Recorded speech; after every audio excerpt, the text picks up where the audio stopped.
Bhoot FM. The night comes alive with grabbing form. ঘড়িতে সময় রাত 11টা বেজে 59 শুনছেন সবসময় বেজে ফুর্তির 8.2 FM। আমি রাস্তার সাথে আমার সাথে রয়েছে মাসুম এবং আজকের অতিথিরা এবং আপনাদের সবাইকে স্বাগত জানাচ্ছি ভূত এফএমে। এবং আজকে we have a very special guest tonight. তার সাথে আমরা একটু পরে পরিচিত হব। তার আগে আমরা ঘটনা দিয়ে শুরু করতে চাই আজকের এপিসোডটি। এবং আজকে আমি নিজেও অনেক লং একটা জার্নি করে এসেছি। আমি একটা কাজে অফিসের একটা কাজে রংপুরে গিয়েছিলাম এবং সেখান থেকে ফেরার সময় আমি দেখলাম যে রাস্তায় প্রচন্ড জ্যাম এবং বৃহস্পতিবার থেকে অর্থাৎ গতকাল থেকেই ঢাকা থেকে সমস্ত মানুষ বেরোতে শুরু করেছেন এবং ঢাকা থেকে মানুষ বেরিয়ে যাচ্ছেন, গরুরা ঢুকছে, এরকম একটা ব্যাপার আর কি। তো গরুরা ঢোকার কারণে জ্যামের একটা রাস্তার উপরে অতিরিক্ত ট্রাফিক এবং কি একটা অদ্ভুত, মানুষ বেরিয়ে যাচ্ছে, গরু ঢুকে যাচ্ছে, তো এরকম একটা অবস্থা। এবং যার জন্য রাস্তায় প্রচন্ড জ্যাম। এবং যারা এখন বেরিয়েছেন, আমি শিওর যে অনেকে এরকম আছেন যে বিকেলের বাস এখনো পর্যন্ত আসেনি, বাস স্ট্যান্ডে ওয়েট করছেন, অনেকে হয়তো অলরেডি বাসে, বাট এখনো পর্যন্ত জ্যাম কাটিয়ে একদম ঠিক জায়গা মতন পৌঁছাতে পারেননি। তো সবাই খুব কষ্ট হচ্ছে এবং এর মধ্যে হয়তো একটু যদি আপনি কষ্ট থেকে ভূত এফএমে কনসেন্ট্রেট করেন তাহলে দেখবেন যে কষ্টটা হয়তো অনেক বেশি কমে গেছে। আশা করবো যে সেরকমই একটা জমজমাট এপিসোড আপনাকে উপহার দিতে পারবো আজকে। আমি শুরুতে জানাই যে কিভাবে আমাদের SMS করতে হবে। আমাদের SMS করতে হলে মোবাইলের মেসেজ অপশনে গিয়ে টাইপ করুন ফুর্তি, FORTI, ফুর্তি স্পেস আপনার নাম স্পেস আপনার মেসেজ পাঠিয়ে দেন 9840 নাম্বারে। আমাদের ইমেল করতে চাইলে আমাদের ইমেল অ্যাড্রেস হচ্ছে bhootfm@radiofuርቲ.fm, which is BHWTFM@radiofort.fm। আপনার নাম, ঠিকানা এবং ফোন নাম্বার সহ আপনার জীবনে ঘটে যাওয়া সেরা ঘটনা শেয়ার করুন আমাদের সাথে। এবং আপনি যদি দেশের বাইরে থাকেন তাহলে সরাসরি আপনার অডিও ক্লিপ পাঠিয়ে দিতে পারেন আমাদেরকে এবং সেটা রেকর্ড করতে পারেন আপনার ফোন বা অন্য কোনো ডিভাইস দিয়ে এবং সেটা আমাদেরকে মেইল করে দিতে পারেন। এছাড়া আপনি চাইলে আপনার ঘটনা লিখে পাঠাতে পারেন আমাদের কাছে। তো এই হচ্ছে নিয়ম কারণ। আমাদের ফেসবুকে আজকে যারা আমাদের অতিথি যারা, তাদের কি বলবো যে সবার ছবি আছে এবং আজকে একজন এসছেন ঠিক আপনাদের ঠিক ঘটনা শোনাতে না, তাকে আপনারা সবাই চেনেন তো, তার কারণটা পরিচয় দিলে চিনতে পারবেন এবং সেই প্রসঙ্গে একটু পরে আসবো। আগে যথারীতি যেমন হয় আর কি ঘটনা দিয়ে শুরু করবো, তারপরে আমরা একটা মজার একটা ডিসকাশনে যাব, যেটা আপনারা অনেকেই ইমেইল করে আমাদেরকে রিকোয়েস্ট করেন এরকম ধরনের বিষয়ে কথা বলতে। তো আমরা চলে যাচ্ছি আমাদের আফরান ভাইয়ের কাছে। আমাদের সঙ্গে আজকে উপস্থিত হয়েছেন তিনি এবং তার কাছে চমৎকার কয়েকটা ঘটনা রয়েছে। তার মধ্যে আমরা প্রথম ঘটনাটা একটু শুনে আসি। আসসালামু আলাইকুম লিসেনার্স, সবাইকে ধন্যবাদ। রাসেল ভাইকে আবারও ধন্যবাদ, এত জার্নি করে আসার পরেও আজকে এত সুন্দর একটা এপিসোড আমাদের সবাইকে উপহার দিচ্ছেন। আমি একদম সত্যি রাসেল ভাই, আপনি রংপুর থেকে আসছেন, আমিও এই ঘটনাটি কালেক্ট করেছি রংপুর থেকেই। আমি যে প্রতিষ্ঠানে চাকরি করি, আমি ওখানে প্রতিষ্ঠানের কাজে ক্লাস নিতে বাংলাদেশের বিভিন্ন জায়গায় আমাদের যে ব্রাঞ্চ গুলো আছে সেখানে ক্লাস নিতে যেতে হয়। তো আমি যখন এই কিছুদিন আগে রংপুরে গিয়েছিলাম ক্লাস নিতে, ওখানে আমি ক্লাস নিতে গেলে মোটামুটি যেহেতু ভূত এফএমের প্রতি ভালোবাসা আছে এবং অনেক সময় আসি, আমি চেষ্টা করি কিছু ইউনিক স্টোরি ওখানকার স্থানীয় যারা আছেন বা বিভিন্ন লোক আছে তাদেরকে কালেক্ট করার জন্য। অনেক এখন ভাবছে কি সুন্দর একটা মিলাইছে, যে রংপুর থেকে আসছে, উনিও রংপুর থেকে ক্লাস নিয়ে আসছেন, চিন্তা করতেছেন অনেকে। যাই হোক, আমরা ঘটনায় চলে যাই। আমি সরাসরি ঘটনাতে চলে যাই। তো রাসেল ভাই, আমি এখন যে ঘটনাটি শেয়ার করতে যাচ্ছি, ঘটনাটি নীলফামারীতে ঘটা একজন ICS অফিসারের সাথে। কারণ 1793 সালে যখন ওই যে চিরস্থায়ী বন্দোবস্ত প্রবর্তিত হয় আমাদের এই উপমহাদেশে, তখন ওই ইন্ডিয়ান সিভিল সার্ভিস বলে যেটা চালু হয়, ওখানে ওই ব্রিটিশ কিছু অফিসারদেরকে নিয়োগ দেওয়া হতো। 16 থেকে 21 বা 23 বছরের মধ্যে কিছু অফিসারদেরকে নিয়োগ দেওয়া হতো, যারা ওই রাজস্ব কালেক্ট সহ এবং আইন শৃঙ্খলা রক্ষাকারী বাহিনীর প্রধান হিসেবে দায়িত্ব পালন করতেন। ICS অফিসার বলা হতো তাদেরকে। ওই ঠিক একজন ICS অফিসারের সাথে ঘটে যাওয়া একটি ঘটনা। তো এটি আমার সাথে যিনি শেয়ার করেছেন, তো ওনার দাদা ব্রিটিশ পিরিয়ডে পুলিশে চাকরি করতেন। তো ওনার দাদার কাছ থেকে উনি শুনেছেন ঘটনাটি এবং ওনার দাদাও ওই ICS অফিসারটাকে কখনো দেখেননি। উনি কর্মরত অবস্থায় ওনার যিনি সিনিয়র অফিসার ছিলেন তার কাছ থেকে ওই ICS অফিসারের গল্পটি শুনেছিলেন, যেটা একটা আনসলভড স্টোরি। ওনারাও এটার সলভ করতে পারেন নাই। তো আমি ঘটনাতে চলে যাই। ঘটনাটি যে সময়টা যে আমি যেভাবে শুনেছি সেটা আমি আন্দাজ করে নিয়েছি এই 1890 থেকে হয়তো বা 1900 সাল এই সময়ের মধ্যে, এই 10 বছরের মধ্যে ঘটনাটা অনেক আগের ঘটনা। যিনি আমাকে বলেছেন উনি একেবারেই নিরক্ষর, তো ওনার কাছ থেকে আমি যতটুকু শুনে বিভিন্ন ঘটনার সাথে মিলিয়ে সময়টা ঠিক করেছি আর কি। তো ঘটনাটি চলে যায়, সেটা হচ্ছে ওই সময় ছিল শীতকালে এই আইসিএস অফিসার উনি রাতের বেলা যখন বাসায় ওনার কোয়ার্টারে অবস্থান করছিলেন, তখন হঠাৎ করে ওনার এক অফিসার এসে ওনাকে খবর দিল, স্যার একটা মার্ডার হয়েছে, এই লাশটি আমরা ধরতে পারছি না, আপনি একটু যেতে হবে, খুবই একটু মানে অন্য ধরনের একটা মার্ডার, এটা আমরা বুঝতে পারছি না, আপনি একটু চলেন। তো উনি গেলেন, সেখানে গেলেন। তো উনি ওখানে যাওয়ার পর পুলিশদের যে কাজ, যে কোথাও মার্ডার বা ক্রাইম হলে ওনারা ওই জায়গাটা চারদিক থেকে একটু রেকি করেন যে, এবং দেখেন যে আসলে মানে ক্রাইম সিন গুলো কি আছে আশেপাশে, ওগুলো একটু রেকর্ড করেন, পরবর্তীতে মামলার তদন্ত যাতে সেগুলো কাজে লাগে।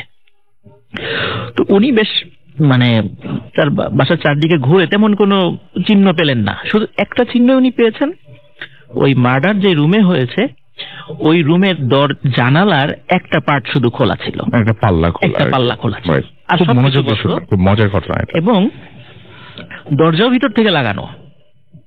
তো উনি ওখানে যাওয়ার পরে দরজাটা ভাঙতে বললেন। তো ওনার যারা কনস্টেবল বা যারা ছিলেন তারা দরজাটা ভাঙলেন। ঢোকার পরে ওখানে যেটা দেখা গেল যে লাশটি, মজার বিষয় মানে অদ্ভুত ব্যাপার, ওই লাশে মানে একটা ফুটবল যদি চুপসে যায় ঠিক যেরকম হয় যে বাতাস বের হয়ে গেলে, যে ওই লাশের মনে হচ্ছে ভিতর থেকে মানে বাতাস চুপসে গেছে। মানে উনি হাত দিয়ে দেখলেন ওই লাশের শরীরে বিন্দু মাত্র কোনো হাড় ছিল না, শরীরে সবকিছু আছে, হাড় নাই, একটি হাড়ও নেই। ওই লাশের শরীরে কোথাও কোনো ক্ষত ছিল না। আচ্ছা, কোনো ক্ষত নাই, তাহলে ওনার শরীরে হাড়গুলো কোথায় গেল? এটা বিস্ময়কর ব্যাপার ছিল অবশ্যই। এবং ওই সময় তো এত ফরেনসিক ব্যবস্থাও ছিল না সেই ওই সময়, এবং নীলফামারীর ওদিক তো এমনিতে এখনো তো অনেক মানে রিমোট কর্নার আমাদের। তো তখন ওটা সনাতন ধর্মাবলম্বী ছিলেন ওই পরিবার, তাকে পুলিশের অনুমতি নিয়ে তাকে দাহ করা হয় আর কি। তো এই ঘটনার ঠিক অল্প কিছুদিন পরে, মানে 1 মাসও না, 1 মাস এরকম সামথিং এরকম সময় হবে, হঠাৎ ওই রাতের বেলা মানে আবার ওই আইসিএস অফিসারের বাসায় এসে কিছু অফিসার বলছে যে স্যার একটু যেতে হবে, একটা মার্ডার হয়েছে, আপনাকে একটু যেতে হবে, এটা ধরা যাচ্ছে না, দেখা যাচ্ছে না, একটু অন্যরকম মার্ডার, আপনি একটু চলেন। তো উনি গেলেন। উনি যাওয়ার পরে দেখলেন যখন ওই জায়গাটা রেকি করছিলেন, তো উনি দেখলেন ঠিক সেম ঘটনা, কোনো মানে ক্রাইম সিন নাই, কিন্তু জানালার একটা পার্ট খোলা, একদম জানালার একটা পার্ট খোলা, এবং জানালার কোথাও ভাঙা নাই, ওদিক দিয়ে লোক যে ঢুকবে বা বের হবে এরকম কোনো উপায় নাই। তো উনি, এবং ওই দরজাটা ভিতর থেকে লাগানো, মানে যিনি ঘুমিয়েছিলেন ওখানে দরজা থেকে ভিতর থেকে লক করে ঘুমিয়েছিলেন। তো উনি ওনার কনস্টেবলদেরকে বললেন দরজা ভাঙতে। দরজা ভাঙার পরে ভিতরে গিয়ে উনি দেখলেন যে গতবার যে মার্ডারটা হয়েছিল এইটার আবার তার ঠিক উল্টোটা। এই লাশটির মানে মাথা থেকে পা পর্যন্ত মানে কোনো মাংস নেই, শরীরের মানে একটি মানে মাংস টুকরো ওখানে সেখানে নেই, শুধু কঙ্কাল পড়ে আছে এবং হাড়ের সঙ্গে কিছু রক্ত লেগে আছে। তো উনি এই দৃশ্যটা দেখে, ম্যাগনিফাইং গ্লাসটা ছিল তখন, উনি ওখানে একটু মানে দেখছিলেন যে আসলে কি হয়েছে সেখানে। তো উনি ওখানে খেয়াল করেছিলেন এবং রেকর্ড করেছিলেন ওখানে, যে ওখানে উনি অদ্ভুত ধরনের মানে আধ-হাত চওড়া, মানে আধ-হাত চওড়া জিহ্বা, আমাদের যে জিহ্বা মানে এই আধ-হাত চওড়া একটা জিহ্বার মানে নিদর্শন উনি ওখানে পেয়েছেন। তো উনি এতটুকুই শুধু ওখানে লিখতে পেরেছিলেন ওনার রেকর্ড বইতে, আর কিছু লিখতে পারেন নাই, আর কোনো মানে সিন উনি ওখানে পান নাই। তো এইটা একটা মার্ডার হলো, কিন্তু আসলে এটা কে করছে, কোথা থেকে আসলো, কিভাবে গেল, জানালার ভিতর দিয়ে কিভাবে আসলো, কিভাবে একটা মানুষের ওই জানালার ভিতর দিয়ে ঢোকা সম্ভব নয়। জি। তো যাই হোক, এটাও একটা আনসলভ স্টোরি হয়ে গেল। তো এই ঘটনার অল্প কিছুদিন পর উনি ওনার বাসায় শুয়েছিলেন। শুয়ে থাকার পর হঠাৎ রাতের বেলা, ওই সময় শীতকাল ছিল, রাতের বেলা উনি খেয়াল করছিলেন, মানে একটু কানে আওয়াজ আসলো, ওনার যে 12-13 বছর বয়সী একটা মেয়ে ছিল তার পাশের রুমে, তার রুম থেকে মানে কিছু একটা খাওয়ার আওয়াজ আসছে, মনে হচ্ছে মটমট করে কিছু খাচ্ছে, এই টাইপের কিছু একটা খাওয়ার আওয়াজ। তো উনি চিন্তা করলেন যে উনার মেয়ে রাত্রেবেলা তো খাওয়া দাওয়া করেছেই, যদি তার রাত্রে ক্ষুধা লাগে তার মাকে ডাকবে এবং বলবে যে আমার বলবে। তখন তো এত ইলেকট্রিসিটি ছিল না, অবশ্য অন্ধকার ছিল ঘরে, তো বলবে, আলো জ্বালাবে, সবাই মানে তারা তো ঘুম ভেঙে যাবে। তো উনি চিন্তা করলেন আসলে ঘটনা কি একটু দেখি। উনি মানে অত কিছু চিন্তা না করেই উনি ওনার মেয়ের রুমের কাছে গেলেন। মেয়ের রুমের দরজা খোলাই ছিল। উনি দরজাটা খুলেই হঠাৎ করে দেখলেন যে ওনার মেয়ের রুমের জানালার একটা পার্ট খোলা, এবং সেই সাথে আরো খেয়াল করলেন মোটা বেটে আকৃতির কি যেন একটা জিনিস ওনার মেয়ের পাশে বসে আছে। আচ্ছা। তো উনি চিন্তা করলেন যে, এবং ওইটা কি যেন খাচ্ছে ওখানে বসে। তখন উনি চিন্তা করলেন এটা নিশ্চয়ই অন্য কিছু হবে, যেহেতু পুলিশের লোক, উনি অনেক কিছু চিন্তা করেছেন। উনি সাথে সাথে ওখান থেকে চলে যান, গিয়ে ওনার রিভলভারটা নিয়ে আসেন। উনি রিভলভারটা নিয়ে আসার পরেই ওই দরজা দুটো সজোরে ধাক্কা যখনই দিয়েছেন, তখনই ওই ওনার লাইফে প্রথম ওই জিনিসটার মুখোমুখি উনি হয়েছেন। তখনই মাথা ঘুরিয়ে ওই প্রাণীটি ওনার দিকে তাকায়। তো উনি ওনার বর্ণনায় যেভাবে বলেছিলেন ওনার ওই সময়, যে মানে ওই প্রাণীটির চোখ ছিল বড় টেনিস বলের মতো লাল টকটকে। ওনার দিকে তাকানোর সঙ্গে সঙ্গে উনি তো খুবই ভয় পান, এবং ভয় পাওয়ার সাথে সাথে উনি ওনার রিভলভার দিয়ে ওকে একটা ফায়ার করেন। ফায়ার করার উনি দেখলেন ওই প্রাণীটি এত মোটা, মুহূর্তের মধ্যে জানালা দিয়ে বেরোয় চলে গেল, অদৃশ্য হয়ে গেল। তারপর উনি ওনার ফায়ারের সাথে ওনার স্ত্রী আসেন, এবং ওনার আলো জ্বালিয়ে যেটা দেখতে পান আসলে একটা মর্মান্তিক দৃশ্য। ওনার মেয়ের পা থেকে কোমর পর্যন্ত অলরেডি ওই প্রাণীটি খেয়ে ফেলেছে। ওই দৃশ্যটি দেখে ওনার স্ত্রী তখনই ফিট হয়ে যান। পরবর্তীতে উনি মানসিকভাবে মানে অসুস্থ হয়ে পড়েন, মানে একটা পাগল বলতে যেটা বোঝায়, ওনার স্ত্রী পাগল হয়ে যান। তাকে ব্রিটেনে পাঠিয়ে দেওয়া হয়। পরে উনিও চাকরি ছেড়ে দিতে চেয়েছিলেন, কিন্তু সরকার ওনাকে রেখে দিয়েছিলেন। উনি ওখানে কিছুদিন কাজ করেছিলেন। উনি একদিন হঠাৎ ওনাকে খুঁজে পাওয়া যাচ্ছিল না, সকালে ওনাকে কোথাও খুঁজে পাওয়া যাচ্ছে না। তো খুঁজতে খুঁজতে মানে ওখানে বেশ একটা পুরাতন অনেক বড় একটা কদম গাছ ছিল। আমরা তো জানি কদম গাছের ডালগুলো কিন্তু মাথার দিকে থাকে, নিচের দিকে ডাল আসলে থাকে না, এবং ডালগুলো কদম গাছের খুব নরম হয়। তো সবাই গিয়ে দেখলো একটা কদম গাছের ডালের সঙ্গে উনি গলায় ফাঁস দিয়ে আত্মহত্যা করেছেন। কিন্তু কদম গাছটি এত বড়, এবং ওনার পুলিশ বাহিনীতে সবাই জানতেন উনি গাছে উঠতে জানেন না, উনি কিভাবে এত বড় গাছে উঠলেন, এটা একটা প্রশ্ন। দ্বিতীয় কথা, কোন লোক ওনাকে, উনি অনেক উচ্চ লম্বা ছিলেন, একটা মানুষকে এইভাবে ধরে কদম গাছে উঠানো সম্ভব নয়। উনি তাহলে কে তাকে উঠিয়েছে? এবং কদম গাছের ডালটা অনেক নরম, কিন্তু উনার এত বড় একটা দেহ ওখানে ঝুলছে, ডালটা ভেঙে পড়ছে না। যাই হোক, নিচ থেকে সবাই চিন্তা করলেন, এবং একটা লোককে ওখানে লাশটা নামানোর জন্য উঠানো হলো। ওই লোকটি যখনই মানে ওই কদম গাছের ওই ডালের কাছে উঠে ওই ডালে হাত দিয়েছে, সঙ্গে সঙ্গে ওই ডালটি ভেঙে ওই লাশ সহ নিচে পড়ে গেছে, স্পর্শ করার সঙ্গে সঙ্গে। এবং উনি তো ওখানে মারা যান। ওনাকে নীলফামারীতেই মানে খ্রিস্টান ধর্মে যেভাবে আছে ওনাকে সেখানে ওখানে দাফন করা হয়। মজার বিষয় রাসেল ভাই, ওই যে ওনার গলায় যে দড়িটা ছিল, পুলিশ বাহিনী যারা ওখানে ছিল সবাই বলেছে এই দড়িটা, ওনার এই ধরনের দড়ি ওনারা আগে কখনো দেখেন নাই। এবং ওনার লাশ নামানোর পরে ওই দড়িটা যখন ওনারা থানায় রেখে দিয়েছিলেন, তার পরবর্তীতে গিয়ে ওই দড়িটার খুঁজে পাওয়া যায়নি। আচ্ছা, এই দড়িটা খুঁজে পাওয়া যায়নি। এই যে ঘটনাটি মানে ওনার সাথে ঘটে যাওয়া, আর ওই ধরনের মার্ডার পরবর্তীতে আর ওখানে হয়নি। এখানে আরেকটা ব্যাপার রসুল ভাই, 3টা রাত্রে যখন মার্ডার হলো ওনার মেয়ে সহ, এই 3টা রাত্রি ছিল পূর্ণিমার রাত। পূর্ণিমার রাতে 3টা মার্ডার হয়েছে, একদম তিনটাতেই পূর্ণিমা রাত ছিল। কিন্তু এই ধরনের অদ্ভুত রকমের মার্ডার ওনার মৃত্যুর পরে আর কখনো ওখানে হয়েছে বলে শোনা যায় নাই। রাসেল ভাই, এই ঘটনাটি যিনি আমাকে বলেছেন, আমি এই টাইপের একটা ইংলিশ মুভি দেখেছিলাম, আমি মনে করেছিলাম হয়তোবা এই টাইপের কিছু মানে কপি করে বলেছে কিনা, কিন্তু যিনি আমাকে বলেছেন উনি এতটাই মানে নিরক্ষর, উনি মনে হয় জীবনে কখনো টেলিভিশনই দেখেন নাই। মুভি দেখা তো অনেক দূরের কথা, উনি কখনো টেলিভিশনই দেখেন নাই। তখন আমার বিষয়টা মানে আমার কাছে গ্রহণযোগ্যতা পেল যে হ্যাঁ, এটা আসলে একটা ইউনিক ঘটনা। তো এটাই ছিল রাসেল ভাই আমার ফার্স্ট। চমৎকার ঘটনা। কিন্তু এই যে প্রাণীটাকে দেখলেন, এই যে একটা অদ্ভুত টাইপের একটা অ্যানিমাল বলি বা যাই বলি না কেন, এইটা আসলে কি মানে মানে কোন নাম আছে বা স্থানীয় ভাষায় এরকম কোনো কিছু? এরকম কিছু নাই, তবে আমি রাসেল ভাই এটা নিয়ে একটু অ্যানালাইসিস করেছিলাম। তো আমি শুনেছিলাম যে জিনদের মধ্যে বিভিন্ন প্রজাতি আছে। কিছু প্রজাতি থাকে এদের আহার মানুষের মাংস, এরা বিভিন্ন মানে সেটা তো ডিফারেন্ট কিছু হলো, বাট এই প্রাণীটা তো আপনি জিন বলছেন এখানে।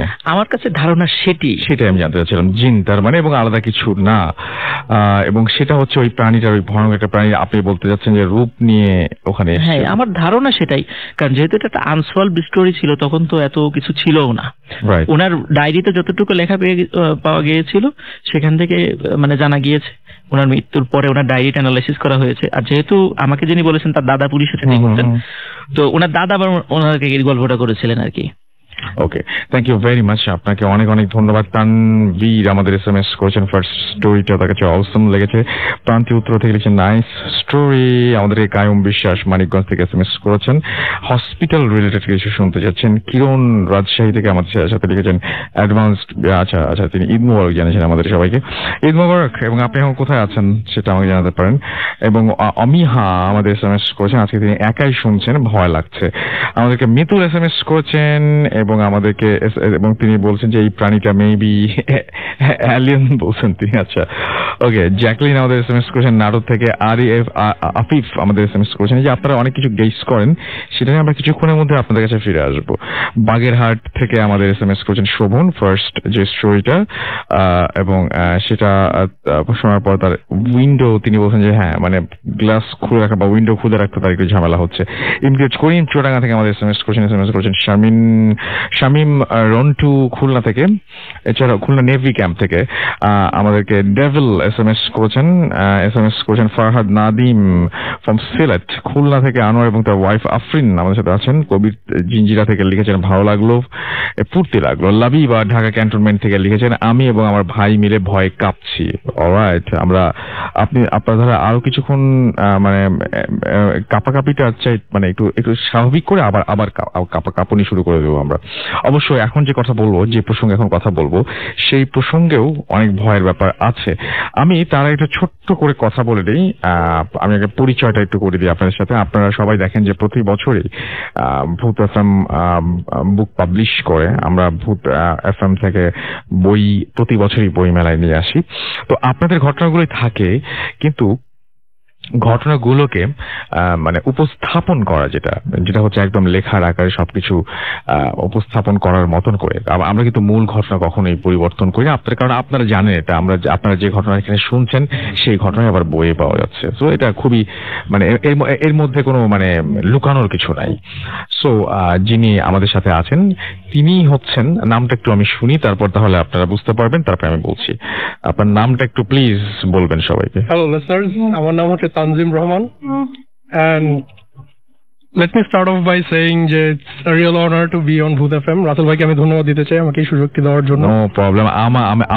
আমিও আমার খুব ভালো লাগছে। এবং সবচেয়ে বড় কথা হচ্ছে তানজিম হচ্ছে ইনফ্যাক্ট আমাদের যে বইগুলো বের হয় সেই বইয়ের দুজন রাইটার থাকে। তো তানজিম একজন হচ্ছে রাইটার এবং আপনারা সবাই বইয়ের সাথে তার নামও দেখেছেন। তো আজকে তানজিম স্টুডিওতে এসেছেন এবং আমরা তার সাথে বিভিন্ন বিষয় নিয়ে কথা বলবো। তার আগে একটু বলি যে আমি আজকে যখন গাড়িতে ফিরছিলাম তানজিম, যখন আমি রংপুর থেকে ফিরছিলাম, তো আমার সঙ্গে কিছু সিনিয়র আমাদের মানে কিছু মানে সিঙ্গার বলতে পারি বা বাংলাদেশের খুব নাম করা কিছু সিঙ্গার আমাদের সঙ্গে ছিলেন। আচ্ছা, তো আমরা ফিরছিলাম গাড়িতে করে এবং সেই মুহূর্তে আমি দেখলাম যে ওনারা সবাই একটা টাইম হলো এরকম যে ভয়ের ঘটনা বা ভূতের ঘটনা সবাই ভূতের গল্প বলা শুরু করলো।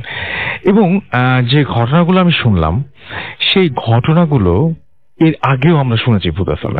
হ্যাঁ, যে বেড়াল ঘোরাফেরা করে, হঠাৎ করে দেখা যায় যে মানে বেড়াল মানে কি বলবো যে কেউ হয়তো হাত বাড়িয়ে পিঠা চেয়েছে, হ্যাঁ মানে তারপর হচ্ছে খুন্তা দিয়ে মেরেছে, মারার পরে সেটা বিড়াল পালিয়ে গেল, এরকম ধরনের বেশ কিছু ঘটনা শুনলাম।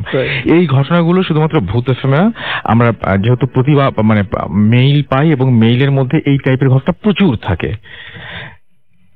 এই যে প্রত্যেকে মানে আমি যাদের কাছ থেকে আজকে ঘটনাটা শুনলাম তাদের কারোর সাথে ঘটনা ঘটেছে জার্মানিতে, কারোর সাথে আমেরিকায়, এবং তারা প্রত্যেকে যেটা বলছে সেটা হচ্ছে যে তাদের সাথেই ঘটেছে, এমন না যে অন্য কারো কাছ থেকে শুনেছি বা এরকম কোনো কিছু, প্রত্যক্ষ অভিজ্ঞতা। তাহলে এই ব্যাপারটাতে মানে এই জিনিসটাকে অস্বীকার করার সুযোগটা কতটুকু? আচ্ছা, হ্যাঁ হ্যাঁ সেটাই। আমি প্রথমে নিজের ছোট করে একটু পরিচয় দিই। আমি হচ্ছি, আমার একটু লেখালেখি করার ইচ্ছা এবং অভ্যাস দুটোই আছে, একটু না অনেক আর কি। তো আমার ইন্টারেস্টের বিষয় হচ্ছে গিয়ে হরর গল্প। আমার নিজেরও কিছু উপন্যাস আছে এবং সবগুলো হরর নিয়ে লেখা। তো সেই সুবাদে আমার কিছুটা রিসার্চ করা হয়েছে এসব ব্যাপারে, এবং এই ঘটনাগুলোকে আমি সায়েন্টিফিক এবং মিথোলজি এই দুই দিক থেকেই জানার একটু সুযোগ পেয়েছি আর কি। সেই বিষয়ে আজকে একটু কথা বলবো আপনার সবার সাথে। যেমন একটা জিনিস আমি খেয়াল করেছি কয়েকদিন আগে, যে একটু প্রথমে ব্যাখ্যা করি যে অনেকের ধারণা আছে যে সায়েন্সে এই জিনিসগুলোকে একদম উড়িয়ে দেওয়া হয়, যে এরকম সুপার ন্যাচারাল কোনো কিছু, সেটাকে আমরা জিন বলি বা ডিমন বলি বা ভূত বলি, যাই বলি, এগুলো কোনো অস্তিত্ব থাকতেই পারে না এগুলো। কিন্তু আমি বলতে চাই যে এটা আসলে ধারণাটা এতটা কঠিন হিসাবে রাখা উচিত নয়, কারণ সায়েন্সও কিন্তু ইভলভ করে, সায়েন্সও সময়ের সাথে সাথে পরিবর্তন হয়। এবং আমি সেই রকম কয়েকটা থিওরি আপনাদের আজকে বলবো, যেগুলোতে আপনার মনে হবে যে আসলে সায়েন্সও এই জিনিসগুলোকে একদম অস্বীকার করছে না বা উড়িয়ে দিচ্ছে না। যেমন এর মধ্যে একটা হচ্ছে গিয়ে আপনি ডাইমেনশনের থিওরিটা ধরতে পারেন, যে ক্লাসিক্যাল সায়েন্টিস্ট যারা ছিল, যেমন আইজ্যাক নিউটন একজন ছিলেন, এদের ধারণা ছিল যে আমাদের পুরো ইউনিভার্স, আমাদের পুরো বিশ্ব মহাবিশ্ব, আমরা যেই জায়গাটায় আছি প্রত্যেকটা জায়গাতে তিনটা ডাইমেনশন থাকে, তিনটা স্পেস ডাইমেনশন। একটা হচ্ছে সামনে পিছে, একটা হচ্ছে ডানে বাঁয়ে, একটা হচ্ছে উপরে নিচে। লিসনার্স, আপনি এখনই চেষ্টা করে দেখতে পারেন, আপনি যত যাই করেন এই তিনটা ডাইরেকশনের বাইরে আপনি নড়াচড়া করতে পারবেন না, একবারেই সম্ভব না, রাইট?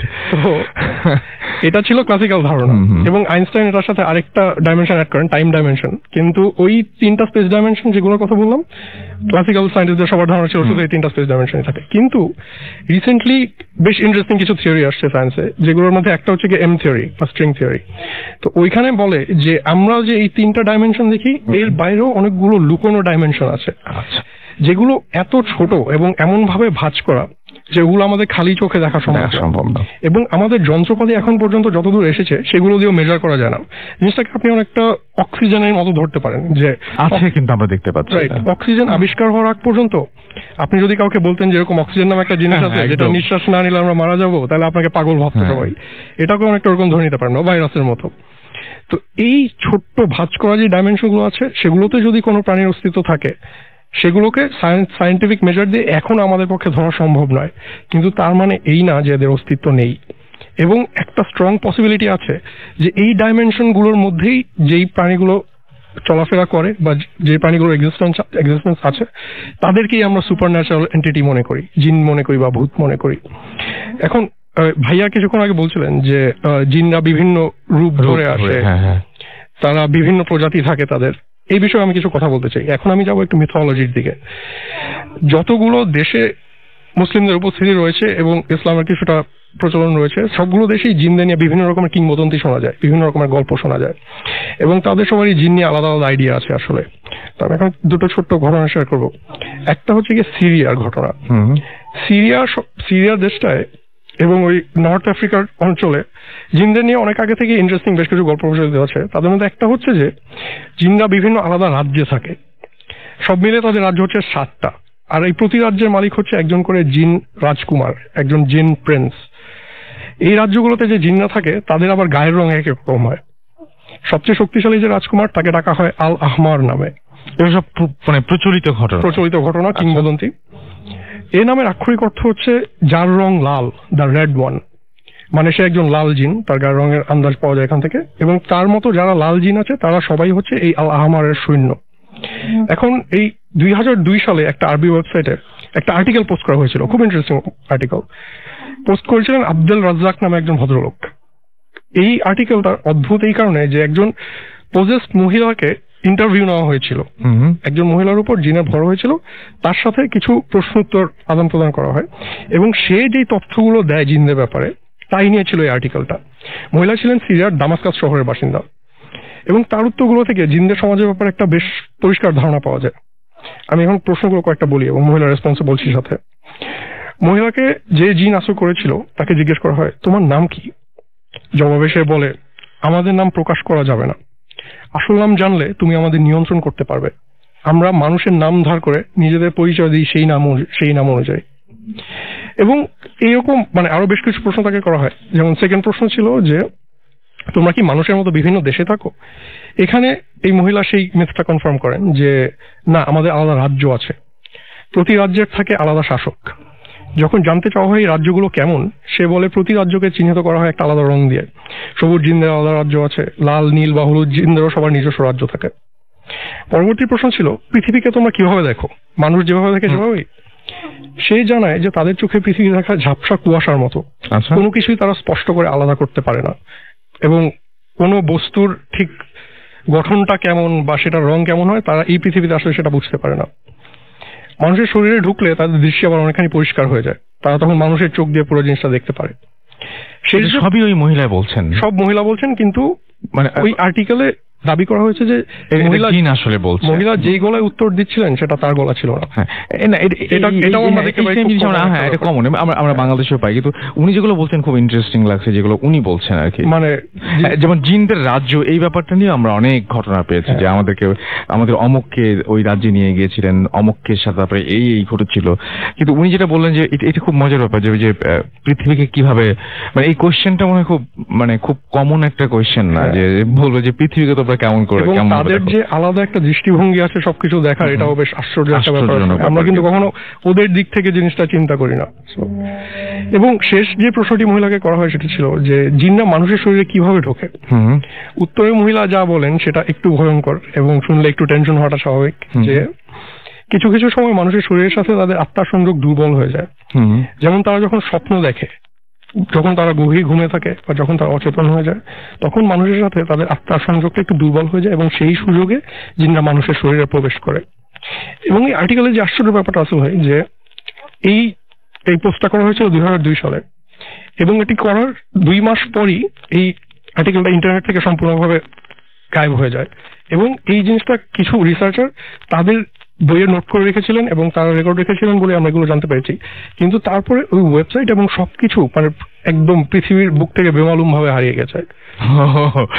অলরাইট, আমরা খুবই ইন্টারেস্টিং জিনিস শুনছিলাম এবং এইরকম ধরনের আরো অনেক কথা শুনবো এবং অনেক ধরনের ঘটনা আমরা শুনবো। সুতরাং যেটা করতে হবে, আমাদের সঙ্গে থাকতে হবে এবং এটা কেমন লাগছে সেটা জানি আমাদের SMS করতে হবে। আমাদের SMS পাঠানোর নিয়মটা হচ্ছে যে মোবাইলের মেসেজ অপশনে টাইপ করতে হবে ফুর্তি, FORT, ফুর্তি স্পেস দিয়ে লিখতে হবে আপনার নাম, স্পেস দিয়ে আপনার মেসেজ পাঠাতে হবে 9840 নাম্বারে। আপনারা সবাই, আমি জানি মনে মনে ভাবছেন যে কথাটা, যে আমি কেন এখন এই কোশ্চেনটা করছি না।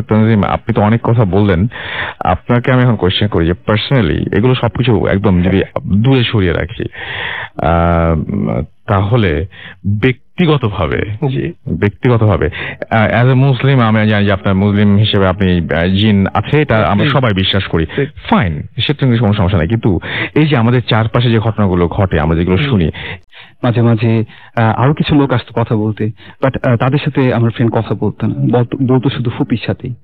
এবং আমার ফ্রেন্ডকে যদি কোনো ব্যাপারে আগে থেকেই সাজেশন দিতে হতো, কোনো ব্যাপারে যদি সাবধান করতে হতো, তো ফুপি আগে থেকেই ওকে সাবধান করে দিত অথবা কিছু জানিয়ে দিত। ওকে, আপনাকে অনেক থ্যাঙ্কস আপনার ঘটনার জন্য। আমরা আপনার কাছে হয়তো আবারও ফিরে আসবো যদি আপনার অন্য কোনো ঘটনা থাকে। আমরা আপাতত একটা বিজ্ঞাপন বিরতিতে যাবো এবং বিরতির পরে আবারও ফিরে আসছি। আমাদের সাথে থাকুন, কোথাও যাবেন না। স্টে টিউনড টু রেডিও ফুর্তি অ্যান্ড ডোন্ট স্টপ দ্য ফুর্তি। অনেক দারুণ ঘটনা আপনার জন্য ওয়েট করছে। বিশেষ করে মর্গের ঘটনা রয়েছে এবং হসপিটালের মর্গের ঘটনা রয়েছে আপনাদের জন্য। ব্ল্যাক ম্যাজিকের শিকার, একদম সরাসরি এখনো ব্ল্যাক ম্যাজিকে ভুগছে এরকম একজন মানুষ কিছুক্ষণের মতো স্টুডিওতে আসবে। সো আমাদের সাথে থাকুন। যাওয়ার আগে জানিয়ে যায়, যেহেতু আমাদের SMS করতে চান, মোবাইলের মেসেজ আপনাকে টাইপ করুন ফুর্তি, FORT, ফুর্তি স্পেস দিয়ে লিখুন আপনার নাম, স্পেস দিয়ে আপনার মেসেজ পাঠিয়ে দেন 9840 নাম্বারে। আমাদেরকে ইমেল করতে চাইলে আমাদের ইমেল অ্যাড্রেস হচ্ছে bhfm@radiofurti.fm, which is BHWTFM@radiofurti.fm। আপনার নাম, ঠিকানা এবং ফোন নাম্বার সহ আপনার জীবনে ঘটে যাওয়া সেরা ঘটনাটি পাঠিয়ে দিন আমাদের কাছে। শুরুতে অবশ্যই উল্লেখ করুন ঘটনাটিকে আপনি এসে শেয়ার করবেন নাকি আপনি চান যে আপনার ঘটনাটা আমরা পড়ে শোনাই। আর যারা আমাদের সাথে ফেসবুকে কানেক্টেড থাকতে চান, চলে যান www.facebook.com/ radio.furti অথবা www.facebook.com/bhutafm.russell। নিচ্ছি ছোট্ট একটা বিরতি। Stay tuned Radio Furti and don't stop Furti।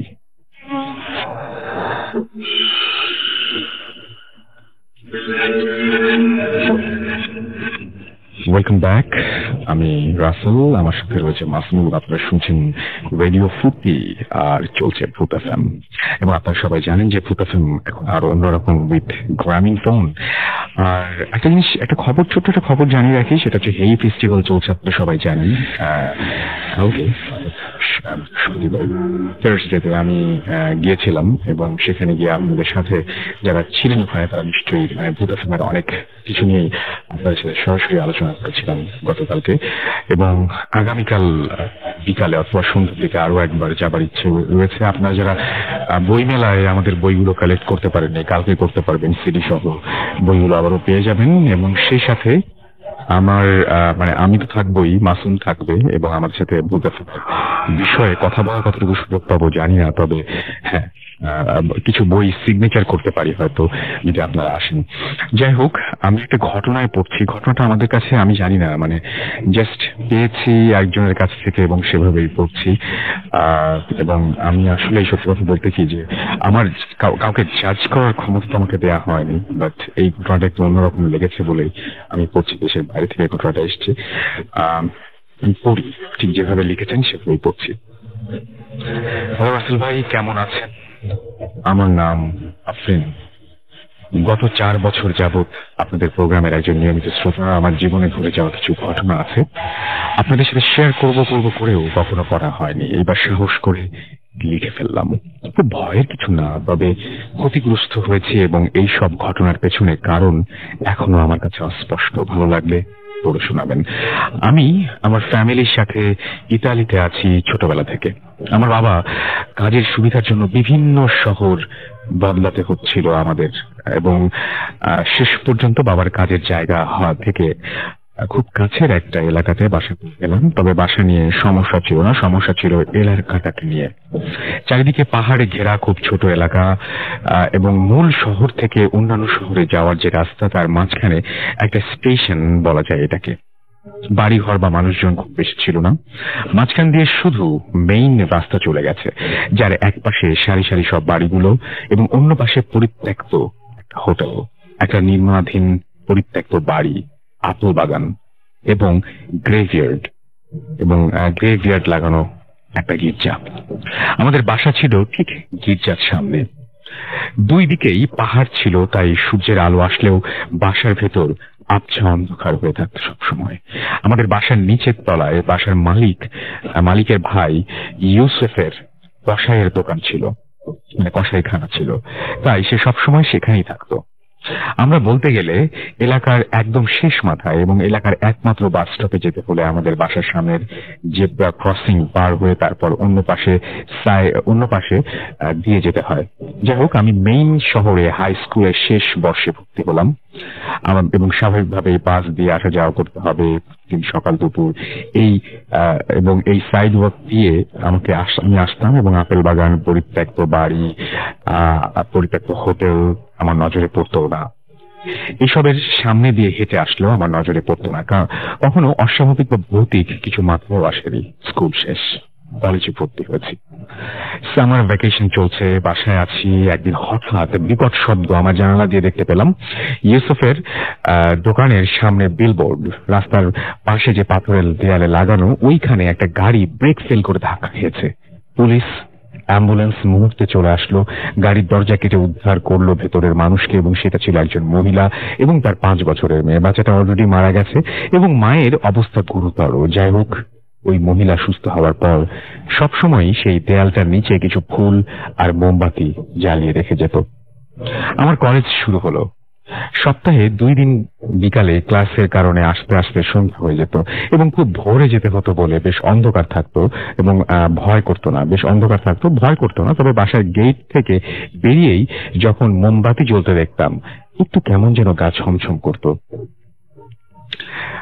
বাচ্চাটার জন্য খুব খারাপ লাগতো। মাঝে মাঝে মনে হতো বাচ্চা মেয়েটার আত্মা কি এখানে আছে, আমাকে দেখছে। আহারে, উইন্টার এসে গেল। কলেজ থেকে আসতে আসতে চারিদিকে একেবারে অন্ধকার, রাস্তার ল্যাম্প পোস্ট ছিল, কিন্তু আপেল বাগানের শুরুতে যেটা ছিল ওটা কখনোই জ্বলতো না। কেন কে জানে। কিছুদিন পর আরেকটা অ্যাক্সিডেন্ট, তাও এই একই জায়গায়। আমার বাসার সামনে যে জেব্রা ক্রসিং, ওইটা পার হওয়া হচ্ছিল এলাকার একজন বুড়ো মহিলা গাড়ির সাথে ধাক্কা লেগে পড়ে গিয়েছে। আবার পুলিশ, অ্যাম্বুলেন্স, কিন্তু তারপর ওই বুড়ি মহিলার কি হয়েছিল কিছুই খবর পায়নি। কলেজের প্রথম বর্ষ শেষ করে আমি দ্বিতীয় বর্ষে, আর তখন থেকেই আমার সাথে শুরু হলো সব ঘটনা। একদিন কলেজ শেষ করে হেঁটে আসছি, যেহেতু উইন্টার তাই সন্ধ্যাতেই পুরোপুরি অন্ধকার। আপেল বাগানটা সেই বন্ধ ল্যাম্প পোস্টটা পার হয়ে সামনে এগোচ্ছি, গিজার লাইট, আমাদের বাসা দেখা যাচ্ছে। হঠাৎ ঘাড়ে কিছু একটা স্পর্শ পেলাম, ভাবলাম বাতাস, কিন্তু উইন্টার জ্যাকেট পরা, ঘাড় তো পুরো ঢাকা, বাতাস লাগার চান্সই নেই। আর বাতাসের স্পর্শতে কেন মনে হলো কোনো ঠান্ডা হাতের স্পর্শ। চারিদিকে তাকিয়ে ভয় পেয়ে বসলো আমাকে, যা গত 2.5 বছরে একবারও পাইনি। একটা মানুষও নেই, আমি একা এই সব কিছুর মাঝখানে। কিছু না ভেবে দৌড় দিলাম। যাই হোক, বাসায় গিয়ে আম্মুকে সব বলার পরে সে ঠিক করলো এখান থেকে বাস স্টপে আমার জন্য দাঁড়িয়ে থাকবে, পরে আমাকে নিয়ে একেবারে আসবে, যেন আর ভয় না পাই। এভাবেই চলছিল, ভয়টা ভুলে গিয়েছিলাম। কিন্তু প্রায় 3-4টার দিকে ঘুম ভেঙে যেত, কি যেন কানের কাছে এসে ফু দিত। মনে হতো ঘরে আমি, আমার বোন ছাড়াও অন্য কেউ আছে। খুব ঘেমে যেতাম। মাঝে মাঝে আম্মুকে ঘুম থেকে ডেকে এনে বলতাম, একটু দোয়া করে মাথায় ফুটিয়ে দাও তো। ভয়ঙ্কর সব স্বপ্ন দেখতাম। যাই হোক, এভাবে চলে গেল আরো 1.5 বছর। এর মাঝে ভূত ফিল্মের সাথে পরিচয় করিয়ে দিল এক বন্ধু। অন্যদের ঘটনা শুনে শুনে স্বাভাবিক হয়ে গিয়েছিলাম। কলেজ ছেড়ে দিয়েছিলাম 3য় বর্ষ শেষ করে। দেশে গেলাম 3 মাসের জন্য। আমার মা দেশে গিয়েই কোনো এক কবিরাজ তাকে তাবিজ এনে পরিয়ে দিতে বলল আমাকে। 2 মাস স্বপ্ন বা হঠাৎ ঘুম ভেঙে যাওয়া, কানে ফু পাওয়া, ঘেমে যাওয়া সব বন্ধ হয়ে গেল। চলে আসার পর 2 সপ্তাহ আগে এক রাতে ঘুম ভেঙে গেল। ওই রুমে আমার বোন ছাড়াও আমার নানু ঘুমাতো আমার সাথে। যাই হোক, ঘুম ভেঙে গেছে, আগের মতো ভয় পাই না বলে অন্ধকার রুমেই একটু হাঁটাহাঁটি করলাম। তারপর ওয়াশরুমে গেলাম, কিন্তু বের হওয়ার সময় দরজা থেকে আর বেরোতে পারছিলাম না। কেউ যেন আমার পা ধরে দেখেছে। নানুকে ডাক দিচ্ছি, কিন্তু উঠছে না, অথচ আমার সামনেই শুয়ে আছে, জাস্ট 2 হাত ধরে। কোন রকমে দরজা থেকে সরে রুমে আসলাম, আর তখনই সুন্দর ফুলের গন্ধ আমার নাকে আসলো। আমি জানি আমাদের বাড়ির চারপাশে কোনো ফুল গাছ নেই বা কোনো রুমে স্প্রে দেয়া নেই। একটু আগেই তো কয়েলের গন্ধ ছিল। আমার মাথা ঘুরছিল, কিন্তু গন্ধটা যাচ্ছে না। নানুকে ডাকছি, ওনার ঘুম ভাঙে না। হেঁটে হেঁটে আম্মুর রুমে গেলাম। আম্মুকে ডেকে দেওয়ার সাথে সাথে আম্মু উঠে গেল।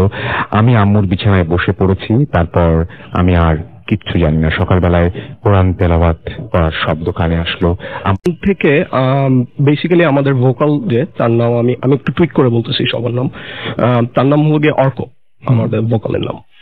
সো আমাদের ভোকালের বাসাটা যদি আমি ডিসক্রাইব করি, সেটা হলো গিয়ে যে অনেক পুরানো একটা বাসা। আমি প্লেসটাও একটু ঠিক করলাম, সেটা উত্তরায় বলতেছি। মানে সবকিছু কিন্তু রিয়েল না, মানে নাম, বাসা সবকিছু তো ফেক। এটা হ্যাঁ বুঝেন, ঘটনাটা শুধুমাত্র ঘটনাটা সত্যি। সেটা হলো গিয়ে যে অর্কর বাসাটা অ্যাকচুয়ালি অনেক পুরানো একটা বাসা। ইটস লাইক আপনার 1973-74 এর দিকে ডেভেলপ করা। বাসার সামনে উঠোন আছে এন্ড এভরিথিং। আমরা যেখানটায় প্র্যাকটিস করি সেটা হলো গিয়ে উঠোনটার একটু সামনে একটা ছোট একটা কুড়ে ঘর বলবো না, মানে একটা ছোট একটা রুম আছে, যেখানে অর্কর দাদা আগে থাকতো। এরপরে অর্কর ফুপি থাকতো। দেন ওখানে এখন আর কেউ থাকে না, কারণ দুজনই মারা গিয়েছেন।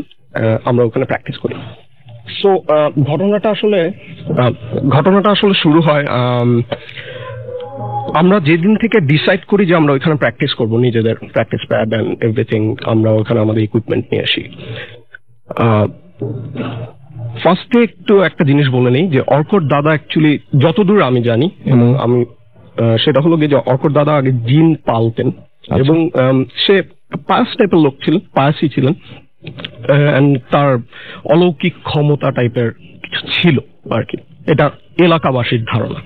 এবং ধার্মিক হিসেবে সবাই তাকে সবাই জানতেন। এরপর যেটা হলো যে যখন অর্কর দাদা মারা যায়, তখন ওই রুমটায় থাকতো হলো গিয়ে অর্কের ফুপি। তো ফুপি ছিলেন রাইটার। তো যেটা হয় যে ফুপি হঠাৎ করে 2 দিনের জন্য বাসা থেকে কাউকে না বলে, অর্করা জয়েন্ট ফ্যামিলি, ওই বাসায় সবাই থাকে, না বলে চলে যায়। তো ভাবে যে ওকে রাইটার মানুষ হয়তো বা কোথাও গেছে খুঁজে, বাট মনে করে যে ওকে এসে পড়বে, মানে উনি এই জিনিসগুলো আগেও করতো। বাট 2 দিন পরে যেটা হয় সেটা হলো গিয়ে যে 2 দিন পরে ফুপির লাশটা ওই রুমে পাওয়া যায়, এবং এখনো পর্যন্ত আসলে জানা যায়নি যে উনি কিভাবে মারা গেছেন। আচ্ছা, ওকে, সো এটা হলো গিয়ে আর কি বেসিক একবারে আমাদের মানে ওই জায়গাটার বর্ণনা দিলাম। এরপর হলো গিয়ে যে যখন আমরা প্র্যাকটিস করি রাসেল ভাই, সেটা হলো গিয়ে যে আমরা পুরো সবকিছু গোছগাছ করি, একটা প্র্যাকটিস প্যাড যেরকম হয় ওরকম ভাবে আমরা জিনিসগুলো সেট করি।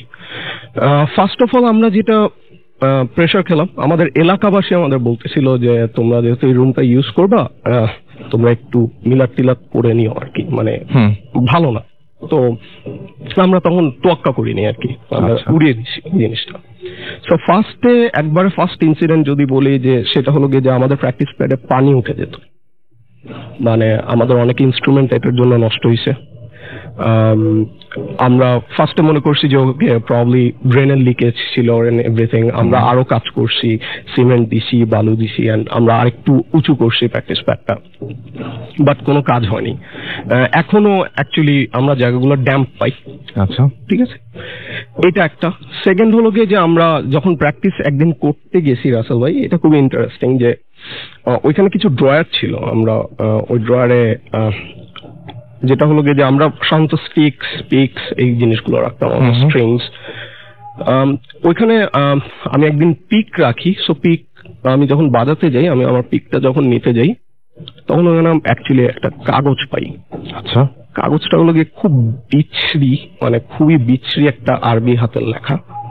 সো আমরা লাইক একজনের কোয়েশ্চেন করতেছি এই জিনিসটা কে রাখছে এখানে, এবং মানে সবাই বলতেছে যে জানি না এই জিনিস কোথেকে আসছে। পরে যেটা হলো গিয়ে যে অর্ক ওর এলাকার একটা হুজুরকে দেখায় যে অ্যাকচুয়ালি এখানে কি লেখা, সিন্স আমরা আরবি পড়তে পারি না বা মিনিং জানি না কি, মানে কি লেখা অ্যাকচুয়ালি এখানে। হুজুর যেটা বললো যে জিন মানুষকে যদি ধরে তাহলে গোসল করানোর নিয়মটা, ওই জিনিসটা ওইখানে লেখা। And we don't have any idea মানে কে পাঠালো বা কেন আসলো ওইখানে, বা পয়েন্টটা কি।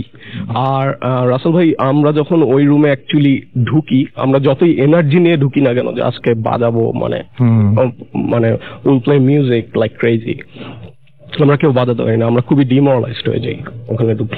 গন্ডগোল কি হতো তখন নিজেদের মধ্যে? রাসেল ভাই, অ্যাকচুয়ালি আমাদের ওখানে যখন আমরা প্র্যাকটিস করা শুরু করি, আমাদের ব্যান্ডের অ্যাকচুয়ালি অনেক কিছু ভাঙা শুরু করে এখান থেকে। এবং মানে আপনার কখনো মনে হয়েছে যে এটার পেছনেও কারণ আসলে ওইটাই? আই গেস রাসেল ভাই, কারণ জিনিসটা হলো গিয়ে যে হয়তোবা 1-2 বার জিনিসটা হলে দেখা যেত যে আমরা যখন ফ্রেন্ড বারবার লাইক আমরা অনেক ক্লোজ ফ্রেন্ডরা মিলে ব্যান্ডটা করছি অ্যাকচুয়ালি। হ্যাঁ, সো দেখা যায় যে সবার সাথে সবার একটা প্রবলেম হইতেছে। ক্লোজ ফ্রেন্ড হলে তো প্রবলেম হওয়ার কথা না, প্রথম কথা।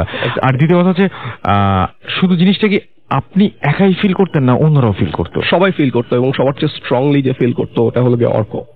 আচ্ছা, ও এখনো, আমি খুবই রিসেন্ট একটা ইনসিডেন্ট বলি যে আমি অ্যাকচুয়ালি আমার ওয়াইফের সাথে মিট করার জন্য আমি দেশের বাইরে যেতে চাচ্ছিলাম। সো আমি যেদিন ভিসা অ্যাপ্লাই করবো, আমি ওই দিন অর্ক বাসায় ছিলাম।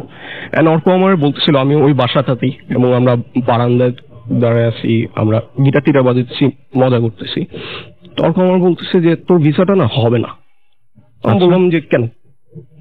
তো আমি হাসতেছি, বলতে তোর ভিসা হবে না, তুই যাইতে পারবি না, তো আমাদের সাথে সারা জীবন বাজাবি। তো আমি হাসতেছি, আমি বললাম যে ঠিক আছে, যাই হোক আমি যাই, আমার ভিসা অ্যাপ্লাই করতে হবে, আমি সময় চলে যাচ্ছে। বিশ্বাস করবেন না রাসেল ভাই, 5 মিনিট পরে আমার ছিনতাই হয়। আমার ওখানে পাসপোর্ট অ্যান্ড অরিজিনাল ডকুমেন্টস সব ছিল, আমার সবকিছু চলে যায়। পরে আমি অর্ককে ফোন দিই, অর্ক আসে, তখন বলো যে দোস্ত আমি বুঝতেছিলাম আমার এরকম একটা ফিল হইতেছে। আপনি ফিল করেছেন? ফিল করছে। And I don't know, মানে and plenty of stories আছে এরকম ধরনের ছোট ছোট, মানে কার সাথে কেন হচ্ছে, মানে আমরা এখনো কোনো এক্সপ্লেনেশন পাইনি। আমরা বলবো না যে আমরা কিছু দেখি বাট একটা জিনিস আমরা ফিল করি ওইখানে থাকলে। মানে আমি বুঝতে পেরেছি। এবং এবং এটা হচ্ছে আপনার একটা বিরাট কারণ আপনি মনে করেন যে সবার সাথে বিচ্ছিন্ন হয়ে পড়ার এবং এই যা কিছু মানে বলছিলেন যে আপনাদের মানে একজনের সাথে আরেকজনের যে প্রবলেম গুলো, এগুলো সবকিছুর উৎপত্তি আপনি বলতে পারেন যে কোন একটা অন্য কোনো শক্তি, যেটা ঠিক আসলে আপনাদের কারণে। এবং খুব ওই যে অদ্ভুত লেগেছে আমার কাছে, এরকম আমি শুনেছিলাম আরো অনেক জায়গাতে যে মানে প্রচন্ড অল্পের মধ্যে টায়ার্ড হয়ে যাচ্ছেন, এনার্জি থাকছে না, এই ব্যাপারগুলো কিন্তু খুবই খুবই মানে করার মতো, পয়েন্ট করার মতন। আমরা এই জায়গাতে একটু তানজিমের কাছে যাই এবং আমি একটু জিজ্ঞেস করি আপনাকে শুধুমাত্র একটা কথা, সেটা হচ্ছে যে এই যে মানুষজনের সাথে যে এনাদের মানে মানুষের যে এনকাউন্টার করে বা এই যে মানুষজনের সাথে যে এই ব্যাপারগুলো ঘটে, মানে কেন, মানে মানে এটা ঘটে কেন, কি মনে হয় আপনার? এটাতে মানে ঘটে মানে এটা যারা এগুলো ঘটাচ্ছেন, এটা তো তাদের কোনো প্রফেশন হতে পারে না, মানে কেন ঘটে? এই ব্যাপারে একটা ব্যাখ্যা এরকম করা যেতে পারে যে আমরা যখন সুপারন্যাচুরাল প্রাণীদের কথা চিন্তা করি, জিনদের কথা বলি বা ভূতদের কথা বলি বা ডিমনদের কথা বলি, তো আমরা তখন তাদের চিন্তা ভাবনাটা বোঝার চেষ্টা করি আসলে মানুষের লজিক দিয়ে, যে আমরা মানুষ খুবই ভালো এক ধরনের যুক্তি দিয়ে চিন্তা করি সব সময়। মানুষের সবার, আপনি পৃথিবীর যে অংশে যাবেন আপনি দেখবেন একটা মানুষের সাথে আপনার কোনো না কোনো ভাবে চিন্তা মিলে যাচ্ছে, কারণ মানুষের চিন্তা করার একটা প্যাটার্ন আছে। কিন্তু এই ধরনের প্রাণীরা, ওদের চিন্তা ভাবনা করার ধরন কিন্তু একদম আলাদা হবে। আসলে আমাদের কাছে যে জিনিসটা যৌক্তিক মনে হবে বা আমাদের কাছে যে জিনিসটা মনে হবে যে এটাই নর্মাল, ওদের কাছে সেই জিনিসটা স্বাভাবিক নাও মনে হতে পারে। কিন্তু একদম, কারণ ওরা এমন ধরনের প্রাণী যাদেরকে বোঝা আসলে আমাদের পক্ষে হয়তো সম্ভব নয়, অথবা আমাদের সাথে ওদের চিন্তা ভাবনা হয়তো কখনোই মিলবে না। যে কারণে আমরা প্রায় দেখি যে আমরা প্রায় এরকম একটা অভিযোগ শুনি যে জিনদের যদি এতই ক্ষমতা থাকে বা এত কিছু করতে পারে ওরা, তাহলে ওরা কেন আমাদের সাথে সরাসরি কথা বলে না, কেন ওরা আমাদের সাথে সরাসরি যোগাযোগ করার চেষ্টা করে না। এখানে আমার একটা বক্তব্য হচ্ছে যে হয়তো ওরা যেগুলো করছে, যে এই যে এভাবে দেখা দিচ্ছে অথবা একজনের শরীরে ঢুকছে বা ওইভাবে কথা বলার চেষ্টা করছে, হয়তো এগুলোই ওদের যোগাযোগ করার চেষ্টা। ধরুন আপনি একজন মানুষ হিসাবে যদি একটা পিঁপড়ার সাথে কথা বলার চেষ্টা করেন, পিঁপড়া কিন্তু আপনার ভাষা বুঝবে না এবং আপনি পিঁপড়ার সাথে কমিউনিকেট করতে পারবেন। তেমনি জিনরা একটা সম্পূর্ণ আলাদা টাইপের প্রাণী দেখে হয়তো ওদের সাথে আমাদের কমিউনিকেশন করার মেথডটা মেলে না, এই জন্য হয়তো এই জিনিসগুলো এভাবে হতে থাকে। একদম, খুবই খুবই খুবই ভালো লাগলো আমার কাছে। এবং আমি দেখতে পাচ্ছি আমাদের একটা এপিসোডে এসেছিলেন সাগর ভাই, উনি আমাদের জানিয়েছেন এইমাত্র বা প্রথম দিকের একদম 2010-এ উনি এসেছিলেন। উনি বলছিলেন যে জিনের সাথে একবার তারও এরকম কথা বলার সুযোগ হয়েছিল এবং তিনি যেটা শুনেছিলেন, প্রশ্ন করে জানতে পেরেছিলেন যে ওদের নাকি উচ্চতা মানে প্রায় 15 ফিটের মতন এবং তাদের জগৎ আছে এবং তাদের সেখানে তাদের বিভিন্ন সমস্যার কথা নাকি আলাপ হয়েছিল। তো এই ব্যাপারগুলো অদ্ভুত। অনেক আমি এরকমও শুনেছি যে জিন নাকি অনেকে স্বপ্নতেও দেখে। খুবই অদ্ভুত ব্যাপার, এই জিনিসটা খুবই অদ্ভুত ব্যাপার। মানে অথবা আমি হয়তো দেখতে পাচ্ছি যা, তা হয়তো আমার চোখ একটা ইমেজ ক্রিয়েট করছে, হয়তো সেই ইমেজটা আসলে এক্সিস্টই করে না, মানে আমার চোখ ক্রিয়েট করছে ওরকম, হয়তো অন্য কোনো রকমের কিছু একটা যেটা আমার চোখে আসলে ওইভাবে আসছে বা আমি সেইভাবেই দেখতে পাচ্ছি, আমি এর বাইরে যেতে পারি না। অনেক কিছু হতে পারে। আমরা আবারও ফিরে আসবো, আমাদের আরো একটা ছোট্ট বিরতি নেওয়ার সময় হচ্ছে। তবে যেটা প্রমিস করেছিলাম যে আপনাদের ফেসবুকের কিছু জিনিস আমি পড়ে যাব, সেগুলো আমরা একটু পড়তে চাই এবং আমাদের ফেসবুকে অনেকেই লিখছেন এবং আমি বিশ্বাস করি যে আপনাদের এই ঘটনাগুলো আমরা যে আলোচনা করছি এটা খারাপ লাগছে না। তো আমরা মাঝখানে বিরতি নেব এবং বিরতির পর আমরা নতুন অতিথি নিয়ে আসবো, কিছু গল্প শুনবো, তারপরে অর্থাৎ ঘটনা শুনবো, তারপরে আমরা আবারও ফিরে আসবো এই আলোচনা যদি আপনারা পছন্দ করেন তাহলে। আর যদি হাতে সময় থাকে, সময় খুবই কম দেখতে পাচ্ছি, আমাদেরকে দেখতে পাচ্ছি নাহিদ শাকের ফেসবুকে লিখেছেন যে আজকে আরো ভয়ানক গল্প শোনান, আমরা অবশ্যই চেষ্টা করছি সেটা। আব্দুল্লাহ আল মারুফ আমাদের লিখেছেন, ময়মনসিংহে তিনি আছেন আমাদের সাথে এই মুহূর্তে এবং তিনি একটু সাউন্ড কম পাচ্ছেন, মাসুম ভাইকে জানিয়েছেন। আমাদেরকে দেখতে পাচ্ছি কাব্য কথা আছেন আমাদের সাথে, জাভেদ আলী আমাদের সাথে আছেন, আকাশ শাহরিয়ার আমাদের সাথে আছেন, আমাদের সাথে রয়েছেন রাফসান, এছাড়া আমাদের সাথে রয়েছেন দেখতে পাচ্ছি রাজদীপ, আমাদের সাথে HM আহসান হাবিব, এছাড়া আব্দুল্লাহ মারুফ আমাদের সাথে আছেন। আপনারা কিন্তু আমাদের অ্যাপটাও ট্রাই করে দেখতে পারেন, আমাদের অ্যাপে কিন্তু চমৎকার সাউন্ড পাওয়া যায়। যদি ট্রাই করতে চান তাহলে অবশ্যই ট্রাই করতে পারেন। আপনি iOS বা অ্যান্ড্রয়েড যেটা ইউজেই হন না কেন, আপনি নামিয়ে নিতে পারেন। জাস্ট টাইপ করতে হবে আপনাকে গুগল প্লে স্টোরে বা আপনার অ্যাপ স্টোরে গিয়ে রেডিও ফুর্তি, এবং আপনি দেখতে পাবেন চমৎকার কালারের আমাদের একটা মানে দেখতে খুবই অ্যাট্রাকটিভ একটা অ্যাপ, সেটা আপনি ডাউনলোড করে একদম ডিরেক্ট শুনতে পারবেন আমাদেরকে।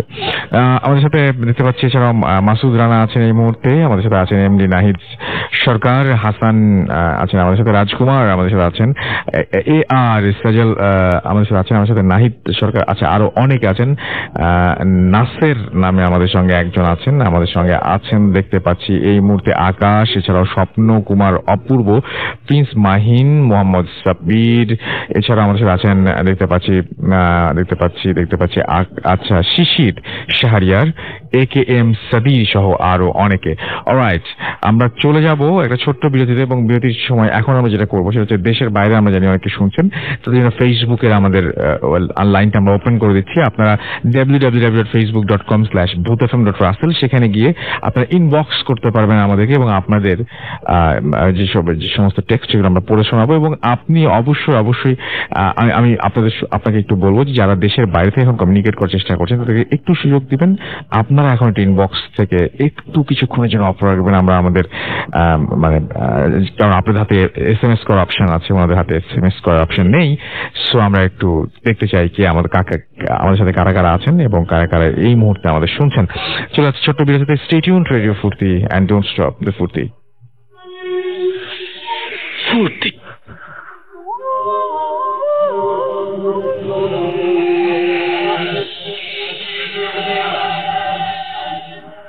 The night comes alive with Gramophone। শুনছেন সবসময় রেডিও 3.0 FM। আমি রাস্তার সাথে আমার সাথে রয়েছে মাসুম, এবং আমরা আজকে ঈদের আগে শেষ এপিসোডটা করছি। আমি জানি, বিশ্বাস করি এই মুহূর্তে অনেকেই রাস্তায় আছেন যারা আমাদেরকে শুনছেন, এবং অনেকে গাড়িতে আছেন, অনেকে হয়তো ট্রেনে আছেন, বাসে আছেন, বিভিন্নভাবে বিভিন্ন জনে শুনছেন আমাদেরকে।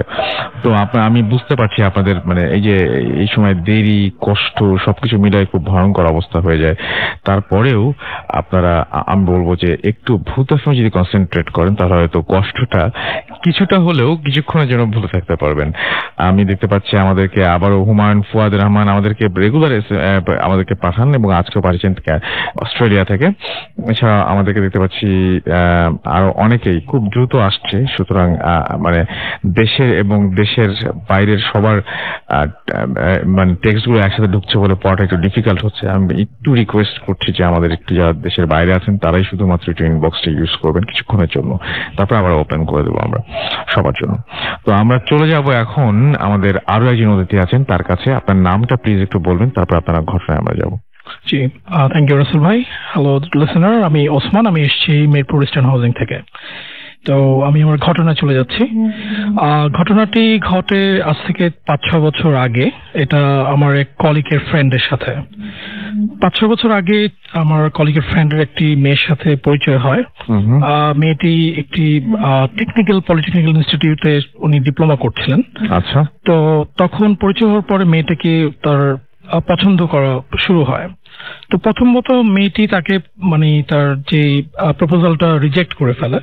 তো আমার কলিগ পরবর্তীতে মেয়েটাকে অনেকভাবে বুঝিয়ে বললেন যে ছেলেটা অনেক ভালো এবং তুমি চাইলে তার সাথে সম্পর্ক করতে পারো, এবং তারা পরবর্তীতে তাদের রিলেশন বিল্ড আপ হয় এবং ফাইনালি দে গট ম্যারিড, তারা বিয়ে করে।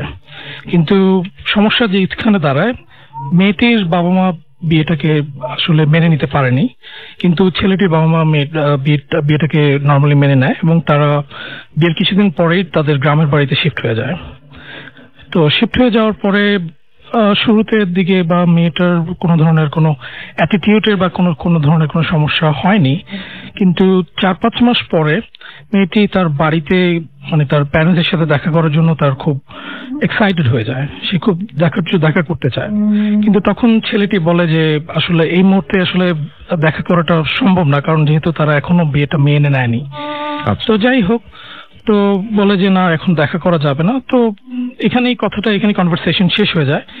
কিন্তু কোন একদিন তাদের ফ্যামিলি সবাই একটু ওয়েডিং প্রোগ্রামে যায়, কিন্তু মেয়েটি তখন বাসায় একাই থাকে, সে ওয়েডিং এ যায় না। তো তারা সেই প্রোগ্রাম থেকে বাড়িতে যখন ফিরে, তখন তারা দেখছে যে অনেকক্ষণ ধরে গেট নক করছে। একটা গ্রামের বাড়িতে। তো বাড়িটা একটা আসলে বেসিক্যালি একটা টিন শেডের একটা পাশে দেওয়ার উপরে টিনের একটা বাড়ি। তো তারা অনেকক্ষণ ধরে নক করছিলেন, কিন্তু গেটটা মেয়েটা খোলে না। তো এটা গেটটা ছিল আসলে একটা স্টিলের একটা গেট, তো অনেকক্ষণ চেষ্টা করার পর খুলছে না। তার পিছন দিয়ে তো চেক করার চেষ্টা করলো যে আসলে কি হচ্ছে ভিতরে, আসলে মেয়েটি আসলে আদৌ আছে কিনা বা কি কোনো প্রবলেম হয়েছে কিনা। তো তখন ওই ছেলেটি দেখলো যে মেয়েটি she was hanging in the ceiling fan, say ceiling ফ্যানের সাথে ঝুলন্ত অবস্থায় আছে। এবং তারা খুব কষ্ট করে পরবর্তীতে তারা গেটটা খুললো, এবং খোলার পরে মেয়েটি already she was totally senseless, say totally তার কোনো সেন্স ছিল না। এবং তার সাথে সাথে তারা লোকাল একটি হসপিটালাইজ করলেন, কিন্তু হসপিটাল থেকে বলা হলো যে আপনারা বড় কোনো শহরের বড় কোনো হসপিটালে নিয়ে যান, বেসিক্যালি এখানে আসলে এটার কোনো ট্রিটমেন্ট নাই। বেসিক্যালি যেহেতু ঘাড়ের পিছনের যে অংশটা, তার অনেকটা অংশই হয়তো বা ক্ষত হয়ে গেছে, এটা ডিফেক্টেড হয়ে গেছে, এখন এটা কোনো ট্রিটমেন্ট হবে না, এখানে তারা করতে পারবে না। তো পরবর্তীতে তারা বড় হসপিটাল নিয়ে যায় এবং সেখানে মোটামুটি অ্যারাউন্ড 24 আওয়ার্সের মতো মেয়েটিকে ওখানে মানে চেষ্টা করা হয়, তাকে কৃত্রিম ভাবে ওখানে রাখা হয়। একদিন পরে দেন মেয়েটি মারা যায়, এবং মেয়েটি মারা যাওয়ার পরে ছেলেটি তো টোটালি ফ্রাস্ট্রেটেড হয়ে যায় এবং 4 to 5 days he didn't take any single food, মানে সে কোনো কিছু খায় না, তার খুবই খারাপ অবস্থা। তো তার কয়েকদিন পরে আমার কলিগ তার সাথে এক রাত্রেবেলা তার বাসায় গিয়ে থাকতে যায়, এবং এক রাত্রেবেলা তারা দেখছে যে হঠাৎ করে খুব নূপুরের আওয়াজ, কারণ বেসিক্যালি মেয়েটি সে নূপুর পরে বাড়িতে ঘোরাফেরা করতো, এবং তার রুমের পাশ থেকে খুব ক্লোজলি আসলে সাউন্ডটা আসছিল। এবং এটা দেখে আসলে আমার কলিগ এবং তার ফ্রেন্ড দুজনে খুব ভয় পেয়ে যায়, এবং সাথে সাথে তার প্যারেন্টসকে ডাকে যে বাবা এরকম আমি দেখছি শুনছি। তো তারাও জিনিসটা দেখতে মানে শুনছে যে আসলে খুব এত নুপুরের আওয়াজ এত রাত্রবেলা, তখন 11টা-12টার সময় আসলে নুপুরের আওয়াজ শোনাটা আসলে ইটস ভেরি খুবই একটা বিস্ময়কর একটা ব্যাপার। তো যাই হোক, তো পরবর্তীতে আমার কলিগ সে খুবই সাহসী একটা লোক ছিল আর কি, ভেরি মানে ব্রেভ আর কি। তো সে দরজা খুলে আসলে দেখতে চায় যে আসলে কি হচ্ছে, আসলে বাইরে কিছু আছে নাকি। তো দরজা যখন খুলে উনি দেখলেন যে হঠাৎ করে কোনো একটা জিনিস একটা স্পিডি ভাবে একটা ফোর্স তার চোখের সামনে দিয়ে দ্রুত চলে গেল। এবং এটা দেখে সে আরো মানে এক্সাইটেড হয়ে গেল যে আসলে ভিতরে কি হচ্ছে, আমি একটু সামনে এগিয়ে দেখি ভালো হবে। হ্যাঁ রাইট। তো তারপর তার ওই ছেলের যে তার ফ্রেন্ডের বাবা মা বললো যে না তুমি ওখানে আর যেও না, বিকজ এখন অনেক কিছু হতে পারে, সো রাত্রেবেলা এরকম একটা টাইমে হয়তো বা একটা বাজে একটা ফোর্স হতে পারে, so don't need to go over there. তো ওই রিকোয়েস্টের কারণে সে আর ওখানে যায় না। তো তার কিছুদিন পরে আবার ওই ছেলেটা প্রায় দেখে যে সে শুয়ে আছে, তার পাশে মেয়েটি মানে দিনের বেলা বা যে কোনো টাইমে দেখছে যে মেয়েটি তার পাশে শুয়ে হাসছে, একদম জলজ্যান্ত ভাবে দেখছে যে একইভাবে ওই মেয়েটা সেম অবস্থা জীবিত অবস্থা যেরকম ছিল সেভাবে হাসছে, এবং এটা প্রায় সে দেখছে। তো জিনিসটা আসলে ফার্স্টে সবাই ভাবলো যে এটা হতেই পারে, বা যেহেতু তার ওয়াইফের সাথে এরকম একটা ঘটনা ঘটেছে। কিন্তু আরো মজার বিষয় হচ্ছে এখানে কোনোভাবে এটা রিলেভেন্ট করা সম্ভব হচ্ছে না আমার কলিগের সাথে, বিকজ আমার কলিগ হচ্ছে জাস্ট তাদের সাথে ওই রিলেশনশিপ বিল্ড আপ করার যে ব্যাপারটা উনি করেছেন, যেহেতু মেয়েটার সাথে তার ডিরেক্ট ইনভলভমেন্ট ছিল না। আমার কলিগও সেম জিনিসটাই দেখছে, as a same it is like তার ফ্রেন্ড যেভাবে দুজন যা দেখছেন একই রকম ভাবে দেখছে। তো তখন আমার কলিগ আরো ভয় পেয়ে যায়, আসলে আমার সাথে কোনোভাবেই হওয়া সম্ভব না। তো যাই হোক, কিছুদিন পরে মেয়েটি ওই ছেলেটি অন্য জায়গায় বিয়ে করে, এবং মোটামুটি আস্তে আস্তে কিছুটা সমস্যার সমাধান হয়, but still now my colleague could seen like মেয়েটা এখনো দেখে। আর আরেকটা ব্যাপার হচ্ছে দেখেন যে এটা কোনো প্রবলেম হয় তারপরে দেখার পরে না, এটা দেখার পরে আসলে বেসিক্যালি সে কোনো ধরনের আসলে তার সাথে কোনো ধরনের ক্ষতি বা কিছু করতে চায় না, মানে এটা হয়তো বা তাকে কোনো একটা মেসেজ দিতে চায় কিনা এটাও হতে পারে, বাট ইনফ্যাক্ট মানে তার কোনো ক্ষতি করানোর বিধায় আসলে জিনিসটা he is not taking it seriously, right. But এখানে একটা ব্যাপার হচ্ছে যে মেয়েটি আসলে আগে থেকে তার সুইসাইড অ্যাটেম্পের একটা ব্যাপার অনেক আগেই ছিল, টেন্ডেন্সি ছিল, যেটা আসলে মেয়েটি মারা যাওয়ার পরে তার বাবা মার থেকে শুনতে পায়। এরপরে আসলে ঘটনাটা এইভাবেই চলে। তো এই আর কি মোটামুটি রাসেল ভাই, এটাই আমার ঘটনা ছিল। অনেক ধন্যবাদ আপনাকে আপনার ঘটনার জন্য। আমরা চলে যাব আমাদের পরবর্তী অতিথির কাছে, এবং তার আগে উনি ঘটনা বলার আগে আমরা কিছু SMS পড়ে ফেলতে চাই। আমাদেরকে SMS আমি চেষ্টা করেছিলাম আমাদের প্রবাসী ভাইদের সামনে নিয়ে আসতে, বাট মানে যে অবস্থা আমার মনে হয় যে এই আইডিয়াটা বাদ দেয় বেটার। আমাদেরকে অপূর্ব SMS করেছেন, এবং তিনি দেখছেন যে এই স্টোরিটা খুব ইন্টারেস্টিং, ভয়ঙ্কর ছিল। নাটোর থেকে নাইম আমাদের SMS করেছেন, অনেক ভয়ঙ্কর লাগলো ঘটনাটা। তাওসিফ আমাদের SMS এসএমএস করছেন ঢাকা থেকে, এবং তিনি বলছেন যে তার কাছে তিনি এখনকার যে স্টোরিটা শুনে তো অনেক ভালো লেগেছে তার কাছে। এমডি নয়ন আমাদের সাথে আছেন, আমাদের সাথে রয়েছেন দেখতে পাচ্ছি। কিরণ রাজশাহী থেকে ভয় পাচ্ছেন, শাহান খিলিয়া থেকে লাইভ শুনছেন, সাদিয়া চট্টগ্রাম থেকে তার মেসেজ করলে পড়া হয় না সেটা তিনি অভিযোগ করেছেন। আমাদেরকে জিলান এসএমএস করেছেন নাটোর থেকে, আমাদেরকে হাসান খান এসএমএস করেছেন সিলেট থেকে, এছাড়াও আমাদেরকে নারুটু আমাদের এসএমএস করেছেন আমাদেরকে আরো অনেকেই। এবং আপনি যদি এসএমএস করতে চান তাহলে মোবাইলের মেসেজ অপশনে টাইপ করুন ফুর্তি FORTI ফুর্তি স্পেস দিয়ে লিখুন আপনার নাম স্পেস দিয়ে আপনার মেসেজ পাঠিয়ে দিন 9840 নাম্বারে। আমি আরো দেখতে পাচ্ছি মামুন আমাদের এসএমএস করছেন, শান্ত সরকার এসএমএস করছেন, শাফিন খান এসএমএস করেছেন, আমাদেরকে এসএমএস করেছেন কাশিম রেজা, নাইমি এছাড়াও আমাদের এসএমএস করেছেন দেখতে পাচ্ছি এই মুহূর্তে হিমেল চৌধুরী, তাছাড়াও সাদাত ময়মনসিংহ থেকে, ইমতিয়াজ করিম চুয়াডাঙ্গা থেকে, এছাড়াও ঝিন্টি আমাদের এসএমএস করেছেন, ঝিন্টি সরকার তিনি আমাদের সাথে আছেন, একাই আছেন এবং বেশ ভয় পাচ্ছেন তিনি বলেছেন। আমরা কথা না বাড়িয়ে চলে যাব আমাদের দ্বিতীয় অতিথি, আরো একবার দ্বিতীয় অতিথির কাছে, মানে প্রথম অতিথির কাছে। উনি প্রথম ঘটনা শেয়ার করেছেন, প্রথম অতিথির দ্বিতীয় ঘটনায়। আসসালামু আলাইকুম লিসেনার্স, আফনান বলছি। ধন্যবাদ রাসেল ভাই আবার সুযোগ দেওয়ার জন্য। তো রাসেল ভাই, এখন আমি যে ঘটনাটি শেয়ার করতে যাচ্ছি সেটা হচ্ছে এটা সিলেটের জকিগঞ্জের একটি ঘটনা। আমি সিলেটে যখন ক্লাস নিতে গিয়েছিলাম তো ওখানে আমি একজনের কাছ থেকে এই ঘটনাটি শেয়ার করেছিলাম। তো ওর আপন চাচাতো ভাইয়ের সাথে এই ঘটনাটি ঘটেছিল এবং সে নিজেও সেটি দেখেছে, আমাকে যেটা বলেছিল সে নিজেও এটি দেখেছে। আচ্ছা, তো ঘটনাটি সেটা হচ্ছে ওর যে চাচাতো ভাই উনি সরাসরি কোনো ব্ল্যাক ম্যাজিক করতেন না, তবে যারা ব্ল্যাক ম্যাজিক করতেন তাদেরকে উনি সহযোগিতা করতেন। কারণ দেখা যাচ্ছে যে যারা ব্ল্যাক ম্যাজিক করেন অনেক সময় অনেক জিনিস বলে যে তুমি এটা শ্মশানে রেখে আসবা, এটা গোরস্থানে রেখে আসবে, এটা এখানে, ওটা ওখানে, এটা করবা। তো উনি মোটা অঙ্কের টাকার বিনিময়ে এই কাজগুলো উনি করতেন। তো এটা ওনার পরিবার থেকে অনেকবার বলা হয়েছিল এই কাজগুলো না করতে, কিন্তু আসলে টাকার লোভে উনি আসলে এটা ছাড়তে পারেন নাই এবং উনি অনেক সাহসীও ছিলেন এবং টাকাও নিশ্চয়ই এসছে অনেক। হ্যাঁ, অনেক টাকা উনি ইনকাম করেছেন, কিন্তু টাকাগুলো আসলে কেন জানি এগুলো রাখতে পারেন নাই, এগুলো থাকে না আসলে এই ধরনের টাকাগুলো। যাই হোক, তো উনি প্রথম ওনার একটি ঘটনা আমি বলবো, সেটা হচ্ছে যে ওনাকে একবার বলা হলো একটি মন্দিরে গিয়ে মন্দিরের মূর্তির সঙ্গে একটি তাবিজ জাতীয় কিছু ঝুলিয়ে রেখে আসতে। তো উনি সেখানে গেলেন, মানে বলা ছিল যে সেটা অবশ্যই অমাবস্যার রাত হতে হবে এবং একা যেতে হবে।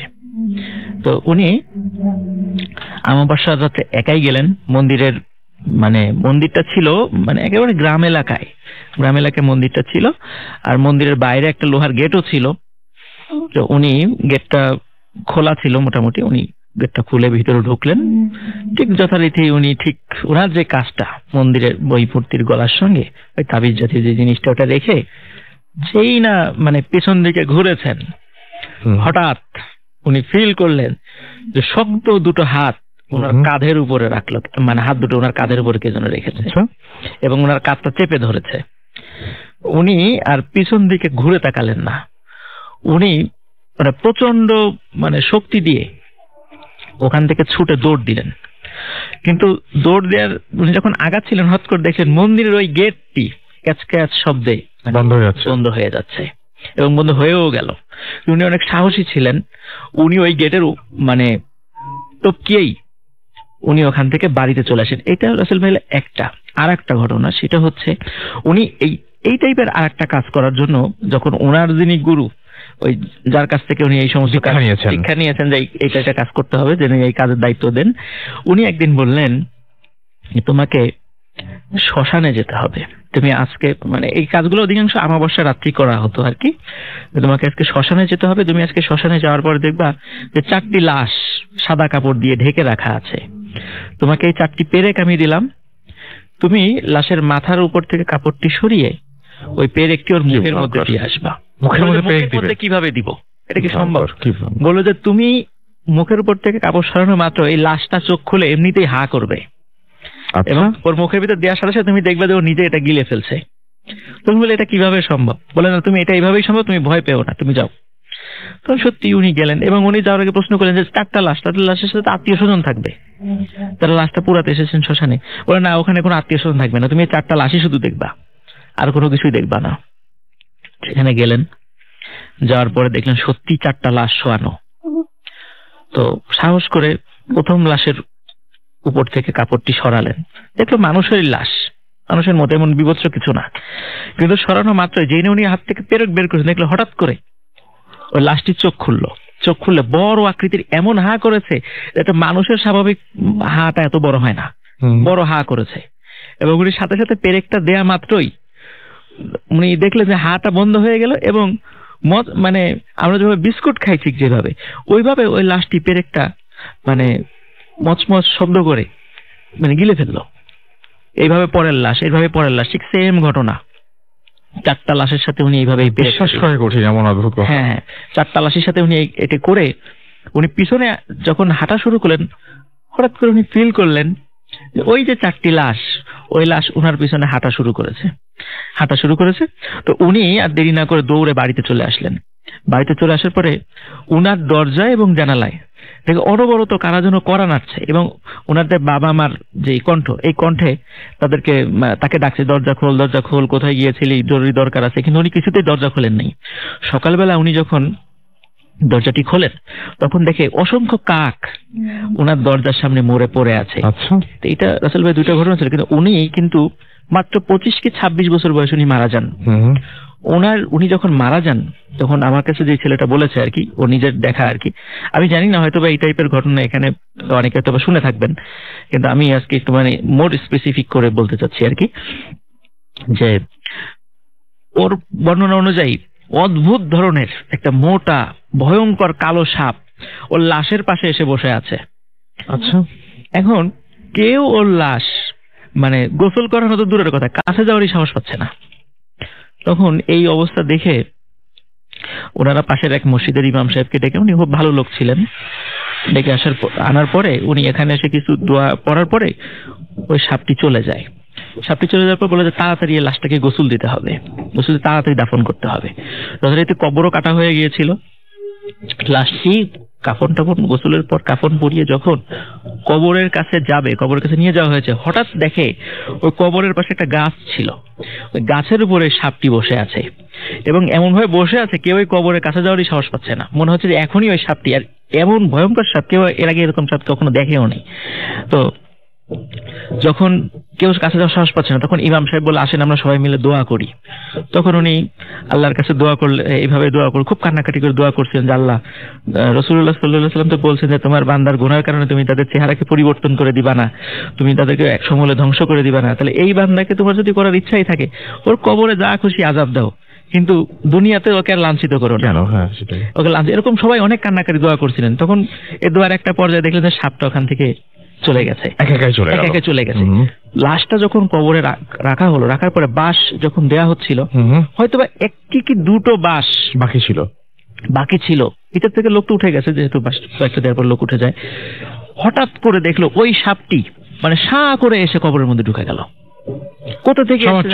সবার চোখের সামনে ঢুকে গেছে, এবং দ্রুত চাটাই দিয়ে তাড়াতাড়ি করে কবর দিয়ে ওখান থেকে চলে আসে। তো রাসেল ভাই, এটা ব্যাপারটা বলছিলাম যে এই যে ব্ল্যাক ম্যাজিকের প্র্যাকটিস এবং তাদের সহযোগিতা, এগুলোর পরিণতি যে আসলে ভালো না। এর আগে আমরা অনেক ঘটনা এগুলো শেয়ার করেছি অবশ্যই, এবং আমরা সবসময় লিসেনারদেরকে বলি এই ধরনের বিষয়গুলো কৌতূহলের জন্য এই বিষয়গুলো না জড়ান, এটা মানে সবাইকে সতর্ক থাকতে বলি আর কি। অনেক ধন্যবাদ আপনাকে, এবং আমি দেখতে পাচ্ছি অনেক SMS আসছে এবং অনেক ইমেইলও আছে আমাদের কাছে, এবং আমাদের অনেক ফেসবুক ইনবক্সও আছে।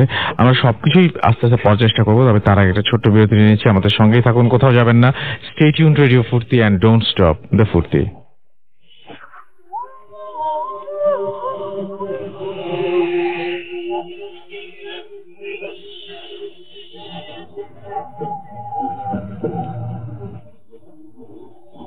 আসসালামু আলাইকুম রাসেল ভাই, আমি কাজী এনামুল হক বলছি ক্যালগারি আলবার্টা থেকে।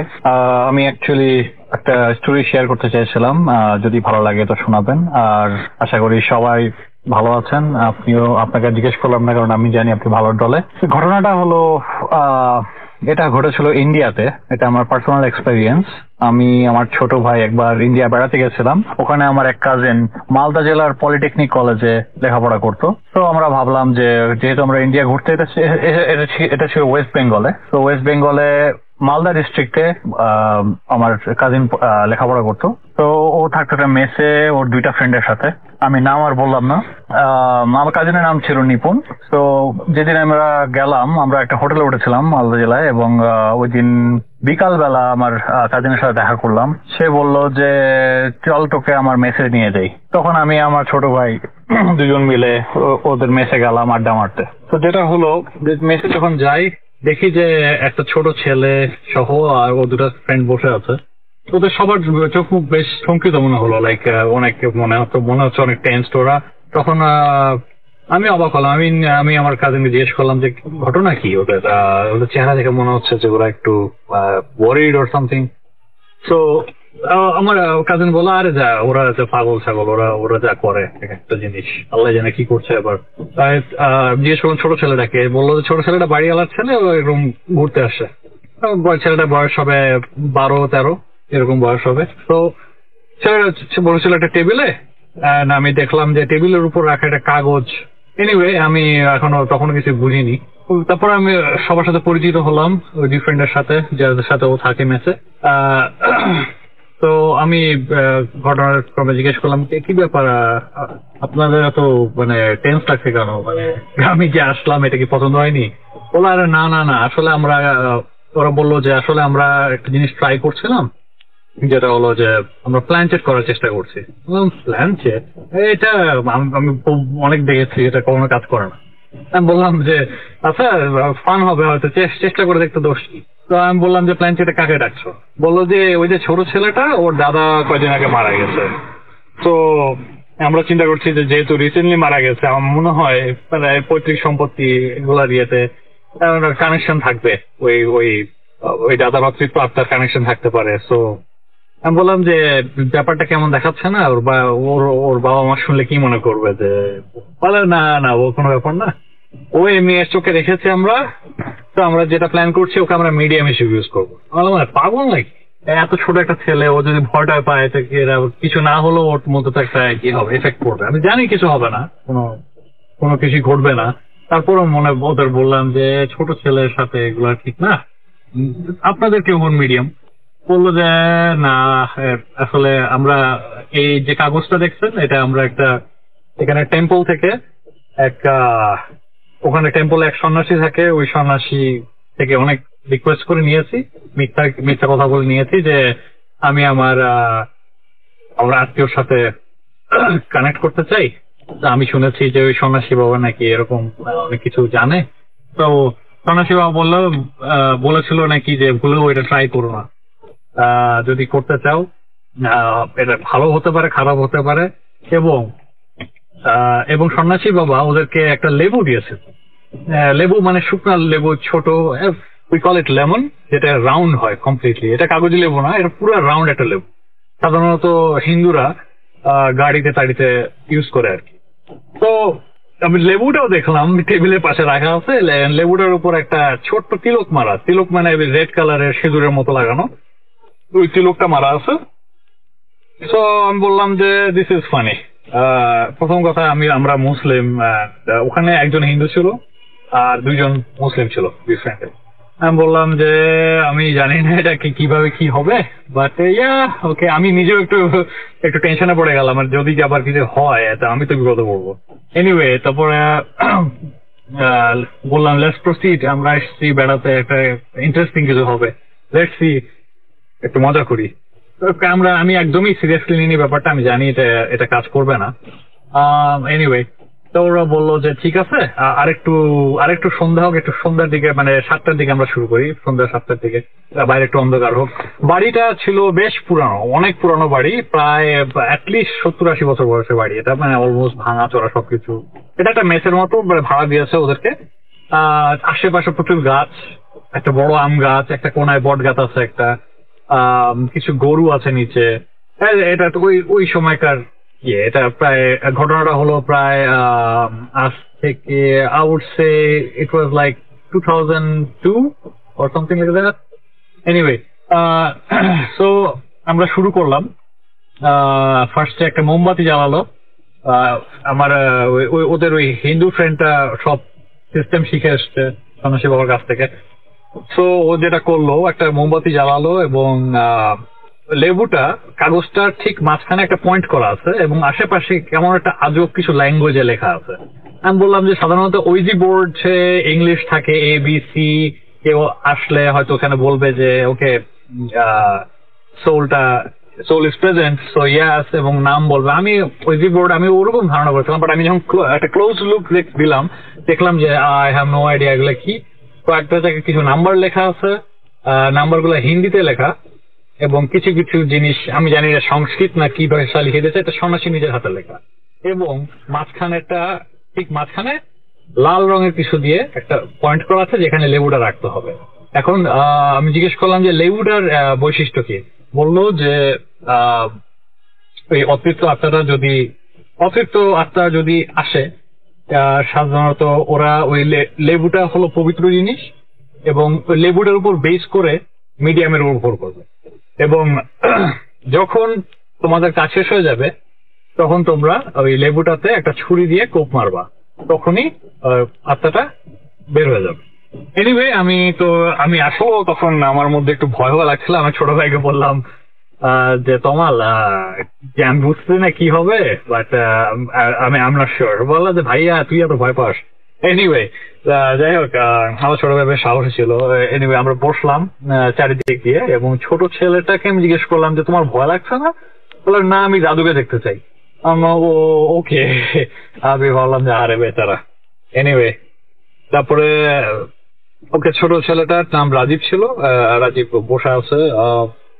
আমরা শুরু করলাম, পর্দা সব টেনে দিলাম, এবং তখন ঠিক 7:15 মতো বাজে। বাইরে অলরেডি ঝিঝি পোকার ডাক শোনা যাচ্ছে। ওই সময় সাধারণত ওই এরিয়াতে, মফস্বল এরিয়া, সবাই অনেক আগে ঘুমিয়ে যায়, এবং সব লাইট টাইট অফ করা হলো, এবং ছোট ছেলেটাকে ওই লেবুটার উপর আঙ্গুল দিয়ে ধরে থাকতে বলবো, এবং চারিদিকে আমরা সবাই হাতে হাত রেখে গোল হয়ে বসলাম, টেবিলটা মাঝখানে এনে, ছোট ছেলেটা এক পাশে এবং ওর হাতটা লেবুর উপরে। আমি বললাম যে সাধারণত সবার হাত লেবুর উপর থাকার কথা, as usual.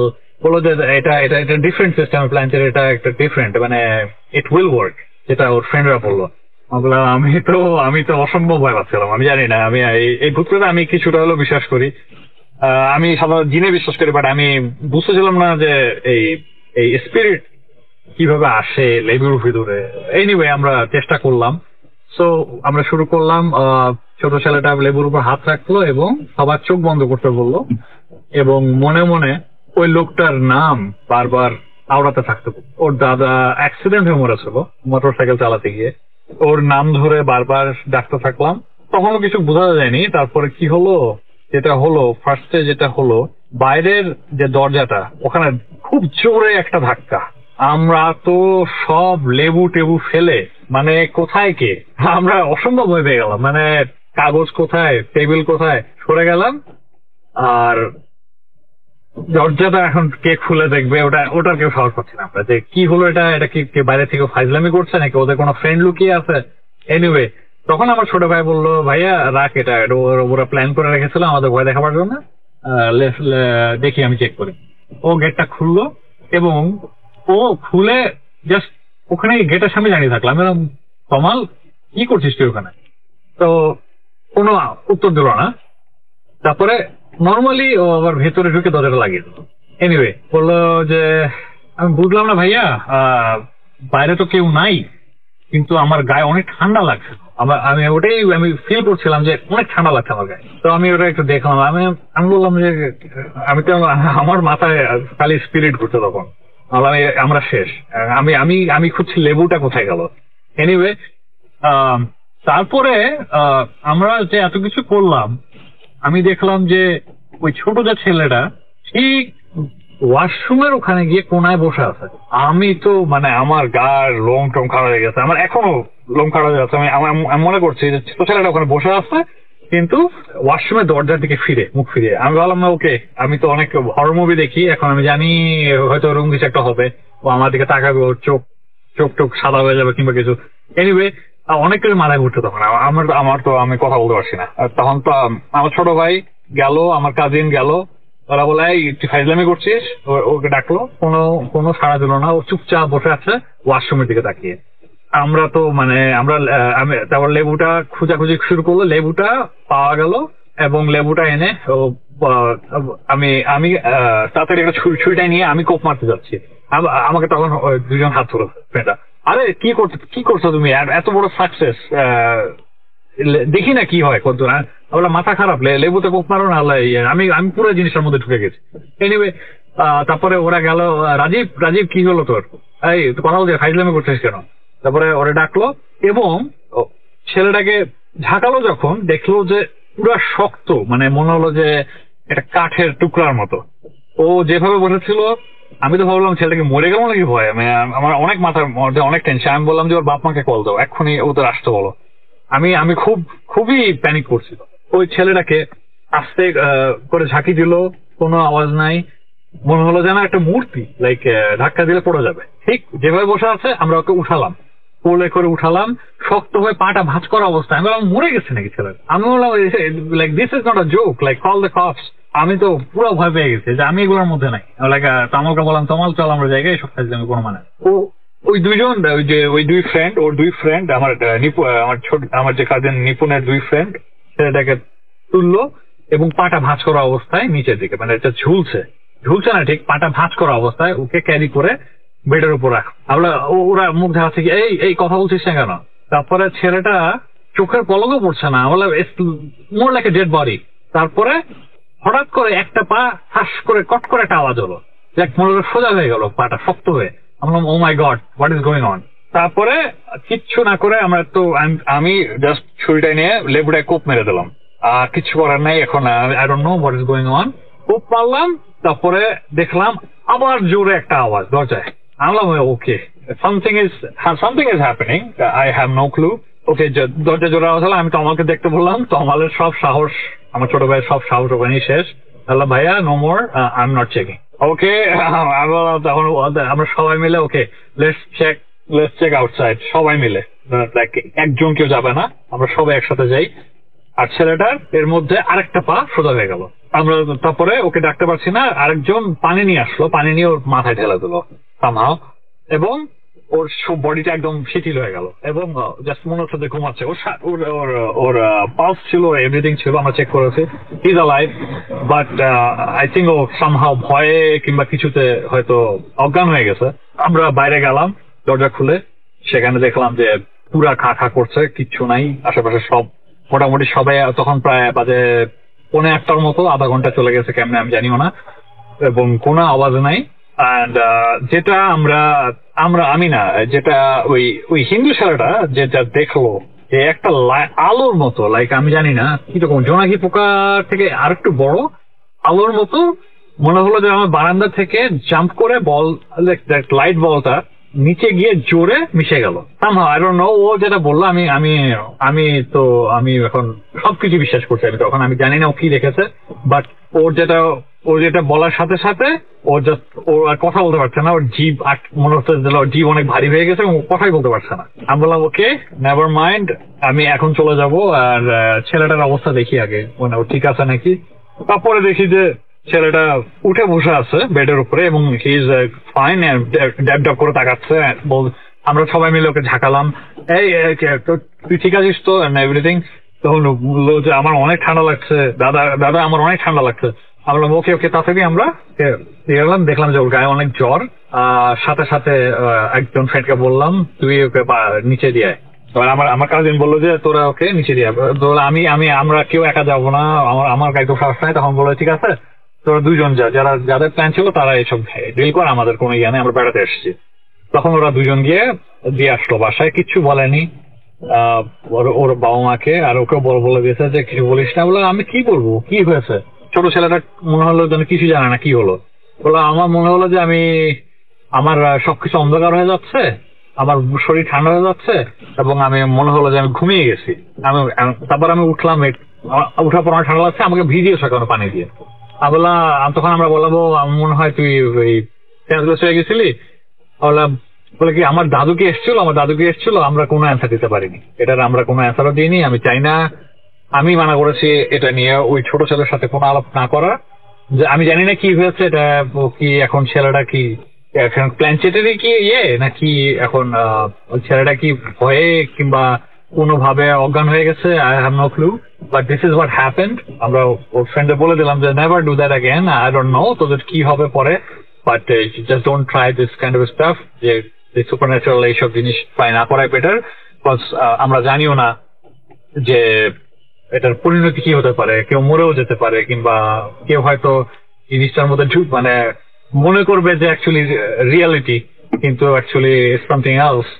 Anyway, thank you so much for your time Rasel ভাই, এবং সবাইকে অনেক অনেক শুভেচ্ছা। Thank you so much.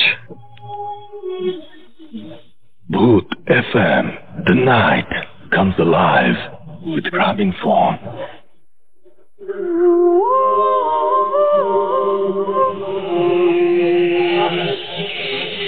সেই সাথে আপনাকে অনেক অনেক ধন্যবাদ এমন চমৎকার একটা ঘটনা আমাদেরকে পাঠানোর জন্য। আর শুনছেন সবসময় রেডিও ফুটে চলছে এই মুহূর্তে ভূত এফএম। আমি রাসেল, আমার আপনার সাথে এবং আপনার সাথে রয়েছে মাসুম। আর সেই সাথে একটা পরে দাম ধরে আমরা SMS পাচ্ছি, যেমন আমি আমাকে দেখতে পাচ্ছি যে মুনিয়া SMS করেছেন, তার বার্থডে জন্মদিনে অনেক শুভেচ্ছা থাকলো। আর মাসুম SMS করেছেন, তিনি 2012 থেকে ভূত এফএম শোনেন এবং তার কাছে সব স্টোরিগুলোই ভালো লাগছে। নাহিদ আমাকে SMS করেছেন এবং SMS করে তিনি বলেছেন যে আজকে খুব ভয় লাগছে। অন্তমি আমাকে SMS করেছেন, আরো ভয় পেতে চান তিনি। শিশির আমাকে SMS করেছেন চাঁপাইনবাবগঞ্জ থেকে। আচ্ছা রাসেল আমাকে SMS করেছেন। এছাড়াও দেখতে পাচ্ছি মারুফ SMS করেছেন, আমাদেরকে দেখতে পাচ্ছি HK ফ্রম রংপুর। এছাড়াও আমি দেখতে পাচ্ছি আমাদেরকে ডন SMS করেছেন, নাসিন SMS করেছেন আমাদেরকে, এবং ফার্স্ট এপিসোড থেকে শুরু করে আজ পর্যন্ত তিনি শুনছেন। আজকের এপিসোডটা অনেক ভয় হচ্ছে জানাচ্ছেন। আমাদের সঙ্গে আরো যে নতুন অতিথি আছেন তার কাছে আমরা যাব এবং তার ঘটনা শুনবো আমরা। এবং আমি শুরুতে জানতে চাইবো যে কি নাম আপনার, কোথা থেকে এসেছেন আপনি? আমি মাহিবি, এসেছি সোনারগাঁ দুধঘাটা থেকে। জি, ঘটনা শুনি আপনার।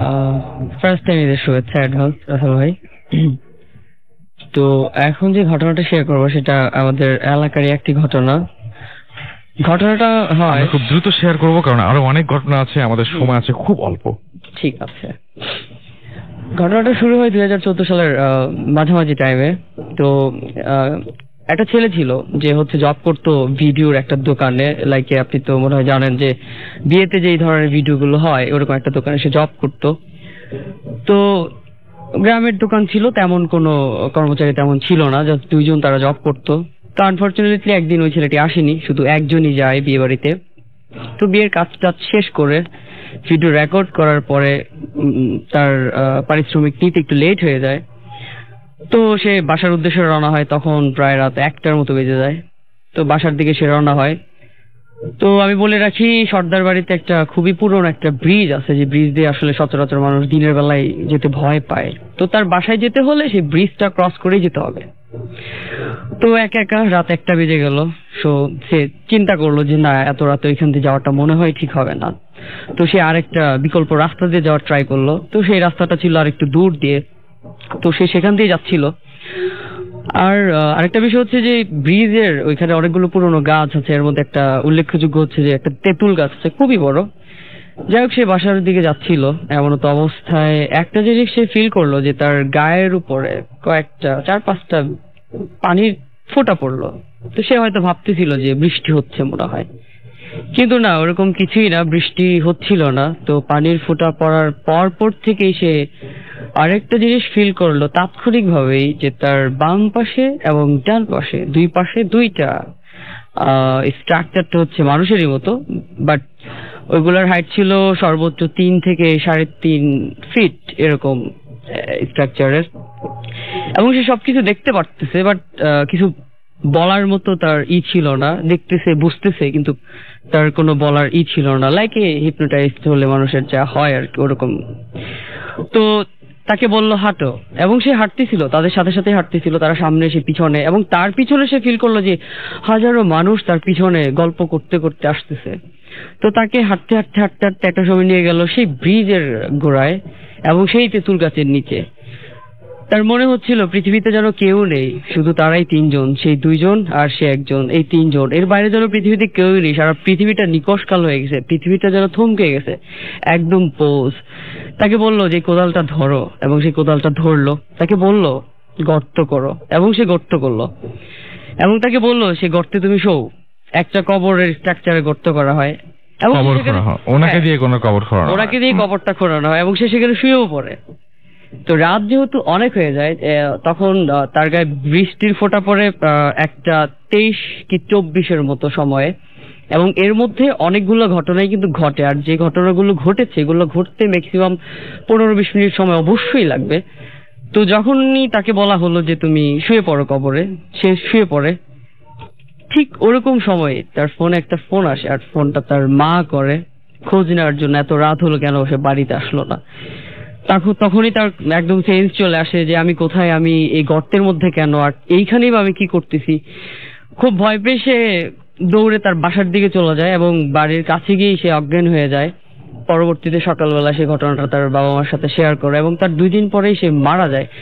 সবচেয়ে বড় বিষয় হচ্ছে কি রাসেল ভাই, পুরো ঘটনাটাই ঘটে সর্বোচ্চ 3 মিনিটের মধ্যে। এই ছিল ঘটনা। অনেক ধন্যবাদ আপনাকে আপনার ঘটনার জন্য, এবং আমার মনে হয় যে এই ঘটনাটা অনেকেরই ভালো লাগবে। আমি দেখতে পাচ্ছি তারাত আমাদের SMS করেছেন, এবং SMS করেছেন আমাদেরকে দেখতে পাচ্ছি। এছাড়াও বুশরা, এছাড়া আমাদের SMS করেছেন মারুফ আহমেদ, এছাড়া আমাদেরকে SMS করেছেন দেখতে পাচ্ছি আরকানুল্লাহ সাদ, এছাড়াও অঙ্গন আমাদের SMS করেছেন, আমাদেরকে দিলরুবা SMS করেছেন নওশিন, খুলনা বয়রা থেকে ফাহিম আমাদের SMS করেছেন, ইমতিয়াজ খান আমাদেরকে SMS করেছেন চুয়াডাঙ্গা থেকে, এছাড়াও তারিক আমাদের SMS করেছেন, দুরন্ত কিয়াস আমাদের SMS করেছেন নাহিদ ময়মনসিংহ থেকে, এবং আমাদেরকে SMS করেছেন দেখতে পাচ্ছি আরো অনেকেই। আমরা চলে যাবো আমাদের পরবর্তী অতিথির কাছে। আপনার নামটা একটু প্লিজ বলবেন, একটু মাইক্রোফোনের কাছে এসে। আমি মোহাম্মদ আব্দুল আলিম। জি, শুনুন রাজবাড়ি। ধন্যবাদ রাসেল ভাই আমাকে সুযোগ দেওয়ার জন্য। ডিয়ার লিসেনার্স, ঈদ মোবারক। আমি রাজবাড়ি জেলার একটা ঘটনা বলতে চাই, মানে এটা আমার এলাকারই ঘটনা। তো আমি ওখানে আমার এক দূরাত্মীয় দাদার কাছ থেকে ঘটনাটা শুনি। জি, আমরা ঘটনায় চলে যাই। জি, তো ঘটনাটা হচ্ছে আমার গ্রামের নাম জগৎপুর, আর পাশের গ্রামের নাম হচ্ছে মহিষাখোলা। তো এই 2 গ্রামের মাঝামাঝি পর্যায়ে একটা খাল আছে। তো এই খাল পাড়ি দিয়ে যখন মহিষাখোলা গ্রামে যেতে হয়, এই গ্রামে যাওয়ার জন্য খালের এপারেই একটা বিশাল বড় বাগান, আর ওই বাগানটার নাম এখনো সর্দার ভিটা বলে আঞ্চলিক ভাষায়। তো এক রাতে ওই মহিষাখোলা গ্রামের এক বন্ধু জগৎপুরের এই বন্ধুর সাথে অনেক রাতে গল্প করতে করতে তারা 1টা থেকে 2টার দিকে, এখন ওই বন্ধুটা বাড়িতে যাবে। এখন বাড়িতে যাওয়ার জন্য সে ওই বন্ধুকে তাকে কিছু দূর আগিয়ে দিতে বললো। এখন 2 বন্ধু কিভাবে যাবে, তারা ওই সময় লাইটের ব্যবস্থা ছিল না তেমন। তো এরা পাটকাঠির মাথায় আগুন জ্বালিয়ে 2 বন্ধু রওনা হলো। এখন তারা ওই খাল পাড়ি দেওয়ার সময়, তখন তার ব্রিজ ছিল না ওইখানে, সাঁকো দিয়ে যখন পার হচ্ছিল, তখন ওরা হঠাৎ করে শুনতে পারলো যে নিচে যে পানি ছিল, কেউ একজন বা কিছু একটা খুব ঢক ঢক করে পানি গিলছে। তো পানি গেলার শব্দ শুনে 2জনে একটু ভয় পেয়ে যায়। তো ওরা কোনো রকম তোয়াক্কা না করে, যা হতেই পারে কোনো একটা মনে করছে পানির স্রোত, চিন্তা করে ওরা চলে যায়, একটু রওনা হতে থাকে। তো কিছু দূর আগানে এখন ওরা 2টা রাস্তা আছে, একটা রাস্তা হচ্ছে একটু ঘুরে যেতে হয়, আর একটা রাস্তা আছে বনের ভিতর দিয়ে, বাগানের ভিতর দিয়ে। এখন 2জনে চিন্তা করে যে তাহলে আমরা আবার তোকে আগে দিলে আমি আসবো কিভাবে। তখন মনে করলো যে ঠিক আছে, তাহলে আমরা মাঝ বরাবর গিয়ে তুই তোর মতো চলে যাবি বন্ধু, আমি আমার মতো চলে আসবো। ওরা কিছু দূর আগালো, অল্প একটু আগানোর পরে হঠাৎ করে ওরা 2 পাশ দিকে বাতাসের শব্দ পেল। বাতাসের শব্দ পেয়ে এখন 2জনই চমকে যাচ্ছে যে কি হলো, বাতাসের শব্দ কেন। আবার 2জনেই দেখলো যে রোডের ওই প্রান্ত থেকে 2টা আলো এদিকে আসতেছে।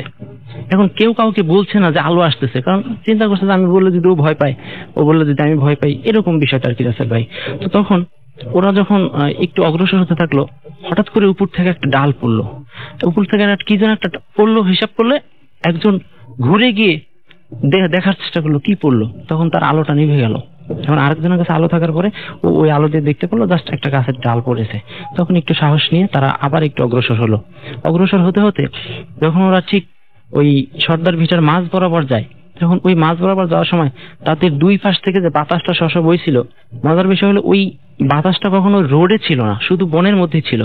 তখন ওরা যখন ওই মাঝ বরাবর পার হলো, মাঝ বরাবর একটা বলে রাখি ওখানে বাঁশের ঝোপ ছিল। তো ওইটা পার হওয়ার পরেই ওই বাতাসটা এসে দুইজনের মধ্যে হঠাৎ করে গায়ে লাগলো এবং তারা ঝিমঝিম করে তাদের শরীর গায়ের লোম কাটা দেওয়ার পরে ওদের এই ভয়ের মধ্যে ওরা নিজের আলোটাই নিভে গেল। এখন এই আলো নিভে যাওয়ার পরে আবার ওদের হঠাৎ করে মনে পড়লো আরে সামনে তো আলো ছিল, কিন্তু সামনে তাকিয়ে দেখে সেই আলো দুইটাও নেই। এখন ওরা খুব অন্ধকারের মধ্যে ভয়ে পড়ে যায়। এখন চিন্তা করলো ওরা যাবে না ফেরত আসবে, তখন ওরা সিদ্ধান্ত নিল যে যাবে না, চলে আসবে। এই মুহূর্তে ওরা যখন দৌড় দেওয়ার চেষ্টা করলো ফিরে আসার জন্য, একটু দৌড় দিতেই দুজনের মধ্যে একজন বন্ধু পড়ে গেল, কিছু একটার সাথে বেঁধে পড়ে গেল। সে পড়ে গিয়ে দেখলো যে তার আরেক বন্ধু হাত ধরা ছিল, কিন্তু উনি কিভাবে যেন উপরের দিকে উঠে চলে যাচ্ছে। তো উনি উপরের দিকে উঠে চলে যাচ্ছে এক বন্ধু, আর সে ওই নিচে পড়ে এই ঘটনাটা উপলব্ধি করার পরে তা ভয়ে সে লালামুখ হয়ে ওখানে অজ্ঞান হয়ে পড়ে যায়। তার আর পরে কোনো ঘটনা মনে ছিল না। পরদিন এলাকার মানুষ ওখানে গিয়ে ওনাকে সেন্সলেস অবস্থায় পায় একজনকে, আর আরেকজনকে পায় হচ্ছে ওই বাঁশ গাছের মাঝ বরাবর দুইটা বাঁশের সাথে চিপি লিগে উনি মরে আছে। আর খুব ভয়ানক বিষয় হলো ওনার জিহ্বাটা ছিল একেবারে সর্বোচ্চ পরিমাণ বের করা, দাঁত কামড় দেওয়া, এবং একটা চোখ একেবারে নাই অবস্থাতে ছিল। সেখানে যে চোখ ছিল এটা বোঝা যাচ্ছিল না। থ্যাংক ইউ ভেরি মাচ আপনার ঘটনার জন্য। আপনাকে অনেক অনেক ধন্যবাদ। এবং আমাদের হাতের সময় খুবই কম, একদম অল্প। আমরা একদম শেষ মুহূর্তে অলমোস্ট চলে এসেছি। আমাদের একটা বিজ্ঞাপন বিরতি নিতে হচ্ছে এবং বিজ্ঞাপন বিরতি পরে আবার আপনাদের কাছে ফিরে আসবো। সেই পর্যন্ত আমাদের সঙ্গে থাকুন। স্টে টিউনড রেডিও ফুর্তি এন্ড ডোন্ট স্টপ দ্য ফুর্তি। ফুর্তি স্বপ্ন টানে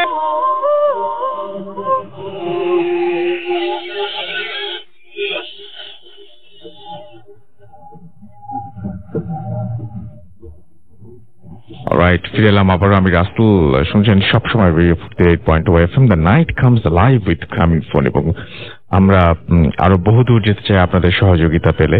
আমি আরো একবার জানিয়ে দিই, আমাদের ফেসবুক পেজ হচ্ছে www.facebook.com/radio.furti and www.facebook.com/bhutfm.russell। আজকে গেস্ট অনেক বেশি, যার কারণে আমরা ঘটনা শেষ করতে পারছি না। আমাদের হাতের সময় খুবই কম এবং আমরা কোনোভাবে টাইমটা ম্যানেজ করতে পারছি না। তো আমি আবারও তানজিমের কাছে একটু যাই এবং আমরা শেষ করতে চাই আসলে এখন। তো আমি তাদের সাথে কথা বলার আগে আমাদের যে ফেসবুকে আপনারা অনেকে লিখছেন অনেক কিছু, সেটা আমি একটু পড়তে চাই। এবং আমাদের দেখতে পাচ্ছি যে সজল লিখছেন যে ইস্টার্ন গেট খুলনা থেকে, এটা ফুর্তির যে পেজটা সেই পেজে আপনারা লিখছেন এবং তিনি অবশ্য ভয় পাচ্ছেন সেটা জানিয়েছেন। আমাদেরকে দেখতে পাচ্ছি যে, এবং সজল অনেকবার লিখেছেন, অনেকবার লেখার দরকার নেই, আপনি যে ভয় পাচ্ছেন না সেটা আমরা পড়তে পারছি। অপসরি অন্যে আমাদের সাথে আছেন, both of the best show I guess. এছাড়া আমাদেরকে দেখতে পাচ্ছি রানা SMS করেছেন, রানা এখানে লিখেছেন এবং তিনি আমাদেরকে বলছেন যে কাতা থেকে কিভাবে শুনবো। আপনি ফুর্তি অ্যাপ দিয়ে কাতা থেকে শুনতে পারেন। আপনার ফোনটা যদি ইন্টারনেট কানেকশন থাকে তাহলে আপনি চলে যান, আপনার যদি অ্যান্ড্রয়েড ইউজার হন তাহলে গুগল প্লেতে চলে যাবেন, যদি আপনি iOS ইউজার হন তাহলে আপনি চলে যাবেন অ্যাপ স্টোরে এবং আপনি সেইখান থেকে আপনি অ্যাপ ডাউনলোড করে ইউজ করতে পারবেন। আপনি দেখেন নিচে অলরেডি অ্যাপের একটা ছবি দিয়ে দিয়েছেন কোনো আমাদের একজন লিসেনার, তার নাম হচ্ছে আনোয়ারুল বাবু এবং তিনি কুয়েত থেকে অ্যাপ দিয়ে শুনছেন এবং ছবিও পাঠিয়েছেন। Thank you very much. এবং খুবই স্মার্টলি আপনি যে ওয়ালে লিখেছেন এখানে, সেটার জন্য আমি আপনাকে অ্যাপ্রিশিয়েট করছি। কারণ আমরা SMS যখন পাঠাতে বলেছিলাম তখন আসলে এত বেশি দেশের ভেতর থেকে SMS পাচ্ছিলাম এবং অনেকে অবশ্য যেরকম ভুরুঙ্গামারিতে বসে বলেন যে আমি ভেনিসে আছি, এরকম ধরনের কিছু SMS আমরা পেয়েছি। এনিওয়েজ, আমরা চলে যাব আমাদের অতিথি তানজিমের কাছে এবং আমি বলবো একটা কথা, সেটা হচ্ছে যে মানে এই যে প্যারানর্মাল ওয়ার্ল্ড, এই যে সুপার ন্যাচারাল যাই বই না কেন, আপনি আসলে ইতি টানবেন কিভাবে? মানুষদেরকে আসলে কি বলার আছে আপনার? আসলে মানুষদের এ ব্যাপারে বলার জন্য যেটা আছে সেটা হচ্ছে গিয়ে যে কোনো কিছুকে একদম ডিসকাউন্ট করা উচিত হবে না। কারণ আসলে ওয়ার্ল্ড ওভার এতগুলো ইনসিডেন্ট হয়েছে এবং এতগুলো আমরা এক্সাম্পল দেখি যে আপনি যদি এগুলোকে অস্বীকার করতে চান তাহলে সেটার দায়টা আসলে আপনারই নিতে হবে। যে আপনি এতগুলো মানুষের কথা এবং এতগুলো চাক্ষুষ প্রমাণকে যদি আপনি অস্বীকার করতে চান, সেটা অনেকটা হবে আসলে সূর্যোদয়কে অস্বীকার করার মতোই, যে এতগুলো মানুষ জিনিসটাকে দেখেছে। এবং I believe that this things will keep happening, এগুলো হতেই থাকবে। কারণ আমার ধারণা, অন্তত আমার পার্সোনাল বিলিফ এটা, এবং I think that a lot of proof will back this up, যে আমরা এখন ওয়ার্ল্ডের ব্যাপারে অনেক কিছু জানি না এবং এই আমাদের জানার বাইরে যে জিনিসগুলো আছে সেগুলো দিয়ে হয়তো আরেকটা ওয়ার্ল্ড তৈরি করা সম্ভব। একদম সত্যি, এটা সত্যি। তো আর বেশি মাথা না ঘামানোর ব্যাপারটা যদি আমি জিজ্ঞেস করি তাহলে মাথা না ঘামানোর ব্যাপারে আমার উপদেশ হচ্ছে গিয়ে যে অনেকেই মাথা ঘামাচ্ছে এটা নিয়ে। আপনার যদি কৌতূহল থাকে তাহলে আপনি অপেক্ষা করুন, তাদের ফাইন্ডিংস থেকে আপনার আসলে সিদ্ধান্ত নেওয়াটা হয়তো আরো সহজ হয়ে যাবে। ওকে, এখন আমরা একদম মানে শেষে চলে আসি। তো তানজিম, আপনি যদি আর কিছু বলার থাকে। I think that's it. ধন্যবাদ আমাকে সময় দেওয়ার জন্য। Thank you very much Tanzim, thanks for coming. এবং আমাদের সাথে আরো একজন আছেন এই মুহূর্তে, আফনান, এবং তিনিও বলছিলেন যে তিনি কিছু বলতে চান। খুব ছোট্ট করে আমরা একটু শুনি তাহলে। আবার শুরু করতে হবে একটু, আবার সুযোগ দেওয়ার জন্য। তো আমি একজন প্রশ্ন করেছিল যে আফনান ভাই কিভাবে দেখলেন আর কি, আমি ওটার উত্তর দিতে চাচ্ছিলাম, মানে একেবারে ক্লোজিং এ নিয়ে আসছি আর কি, একটু কয়েকটা কথা বলে। সেটা হচ্ছে, আমার এক ভাই ছিলেন, উনি তাবলিগ জামাত করতেন, খুবই পরহেজগার একজন লোক। তো ওনার কাছে অনেক জিন আসতেন অনেক বিষয়ে পরামর্শ নেওয়ার জন্য। উনি কোনো জিন সাধনা করতেন না, ওনার আমলের কারণেই আসতেন। তো আমি ওনাকে রিকোয়েস্ট করেছিলাম, তো উনি ওনার কাছে যারা আসতেন তাদের কাছ থেকে অনুমতি নিয়েই তারপর আমাকে দেখিয়েছিলেন। এই একটা ব্যাপার। রাসেল ভাই আর একটা ব্যাপার, সেটা হচ্ছে যে আরো কি বেশ কিছু প্রশ্ন আসছিল, আমি ওইটা তানজিব ভাইয়ের সাথে একটু অ্যাড করতে চাই। সেটা হচ্ছে যে জিনেরা যদি এতই পারে, এতই ক্ষমতা থাকে, তাহলে আমাদের সামনে আসে না কেন? আমি লিসেনারদেরকে কোশ্চেন করেছিলেন না, কয়েকজন করেছে আর কি, তা আমি ওটা শুনেছিলাম। তা অনেকে এটা বলে আর কি, ওরা এত পারে তাহলে আমাদের সামনে কেন আসে না, আমরা কেন দেখি না তাদেরকে? কথা হলো, আমরা যারা মানুষ, আমাদের যেমন একটা স্বাভাবিক নিয়ম আল্লাহ তাআলা দিয়েছেন যে আমরা এই অদৃশ্য জিনিসগুলো দেখতে পারবো না, এটা যেমন একটা আমাদের স্বাভাবিক নিয়ম, ঠিক জিনদেরও এরকম একটা বাইন্ডিংস আছে যে ওরা আমাদের মানুষের সামনে সরাসরি দেখা দিতে পারবে না। এতটুকুই খেলে আজকে বললাম, ব্যাখ্যা দিতে গেলে অনেক ব্যাপার। আপনি কিভাবে জানলেন সেটা একটা বড় ব্যাপার। মানে ওই যে আমি যখন ওই ভাইয়ের সঙ্গে আমি আরো অনেকগুলো প্রশ্ন করেছিলাম, হয়তো সেগুলো বলতে গেলে অনেক সময় লাগবে। শুধু এতটুকু বললাম যে ওরা মানুষের সামনে সরাসরি দেখা দিতে পারবে না, এটাই হচ্ছে ওদের জন্য একটা স্বাভাবিক নিয়ম। কি আপনার এই ব্যাপারে কিছু বলার আছে? যদি বলি তাহলে কিছু বলার আছে। হ্যাঁ, এই জিনিসটার প্রুফ মানে ওয়ার্ল্ডের অনেক জায়গায় দেখা যায় যে যেসব জায়গায় যেসব কালচার এসব জিনিস নিয়ে মাথা ঘামানো হয়, বা মানে যেসব জায়গায় এসব জিনিস নিয়ে কথাবার্তা বলা হয়, সেখানে আমরা দেখি যে ইনফ্যাক্ট মরক্কোতে এরকম একটা নিয়ম আছে দিয়াফা নামে, যেখানে ওই দিয়াফা অর্থ হচ্ছে বেসিক্যালি দাওয়াত। তো ওখানে জিনদেরকে মানে এরকম ঘটা করে অনেকটা বেশ কয়েকজন মিলে দাওয়াত দেন তাদের সাথে কথা বলার জন্য। এবং সেখানেও উনি যেটা বললেন যে জিনরা বিভিন্ন পরামর্শের জন্য জ্ঞানী গুণী ব্যক্তিদের সাথে কথা বলার জন্য সেখানে চলে আসেন। তো আমরা দেখতে পাই যে আসলে উনি যা বললেন ওই জিনিসটা আসলে খুব একটা আনকমন নয়। এই প্র্যাকটিসটা it's very common, it can be found worldwide. So I think what he is saying make sense. উনি যেটা বলছেন সেটা আসলে ভুল নয় কথাটা। Thank you very much, thanks for coming এবং আমাদেরকে এতক্ষণ সময় দেওয়ার জন্য। এবং আমার মনে হয় যারা এখন ঢাকার বাইরে যাচ্ছেন, এতক্ষণ পর্যন্ত আমাদের সঙ্গে যারা ছিলেন, ঢাকায় যারা আছেন এবং যেখানে আছেন না কেন, অনেকে হয়তো দেশের বাড়ি পৌঁছে গেছেন, অনেকে হয়তো নিজের বাড়ি থেকে শুনছেন, অনেকে হয়তো প্রচন্ড ব্যস্ততার মধ্যে দিয়ে শুনছেন। তো আমাদের অতিথিরা এখানে অনেক মানে তাদেরকে বললে তারা সবসময় যে আসতে পারেন এমনও না, মানে অনেক প্রতিবন্ধকতা থাকে, প্রত্যেকটা মানুষের জীবনে থাকে, তারপরে ওনারা আসেন এবং আপনাদের সাথে ঘটনা শেয়ার করেন। এই জন্য আপনাদের পক্ষ থেকে আমার পক্ষ থেকে অনেক অনেক ধন্যবাদ। এবং আপনাদের আরো বেশি চাই ঘটনা, এবং সেজন্য আপনারা যেটা করবেন আমাদেরকে ইমেইল করবেন আপনার ঘটনা। আমাদের অ্যাড্রেসটা হচ্ছে bhutfm@radiofurti.fm, which is bhwtfm@radiofurti.fm। আপনার নাম, ঠিকানা এবং ফোন নাম্বার সহ আপনার জীবনে ঘটে যাওয়া সেরা ঘটনা লিখে পাঠিয়ে দিন আমাদের কাছে। ঘটনা শুরুতে অবশ্যই উল্লেখ করুন যে ঘটনা আপনি স্টুডিওতে এসে শেয়ার করতে চান, নাকি আপনি চান যে আপনার ঘটনা আমরা পড়ে শোনাই। আজকে হাতে আসলে একদমই সময় নেই, ঈদের একেবারে সামনে, এবং ঈদের আগের এই এপিসোডটি কেমন লাগলো সেটা জানিয়ে অবশ্যই আমাদেরকে ফেসবুকে আপনারা জানাবেন, আমাদেরকে ইমেইল করে জানাবেন কেমন লাগলো আজকের এই এপিসোডটি। কথা হবে আবারও আগামী শুক্রবার। দেখি ঈদ উপলক্ষে কোনো স্পেশাল কিছু আপনাদেরকে অফার করা যায় কিনা বা আপনাদেরকে উপহার দেওয়া যায় কিনা। সেই পর্যন্ত সবাই ভালো থাকবেন, সুস্থ থাকবেন, সুস্থ থাকবেন, মোস্ট ইম্পর্টেন্টলি ফুর্তি থাকবেন। আজকের মতো এখানেই শেষ করছি। আগাম ঈদ মোবারক, tata. Bhoot FM, the night comes alive with Gramin Song.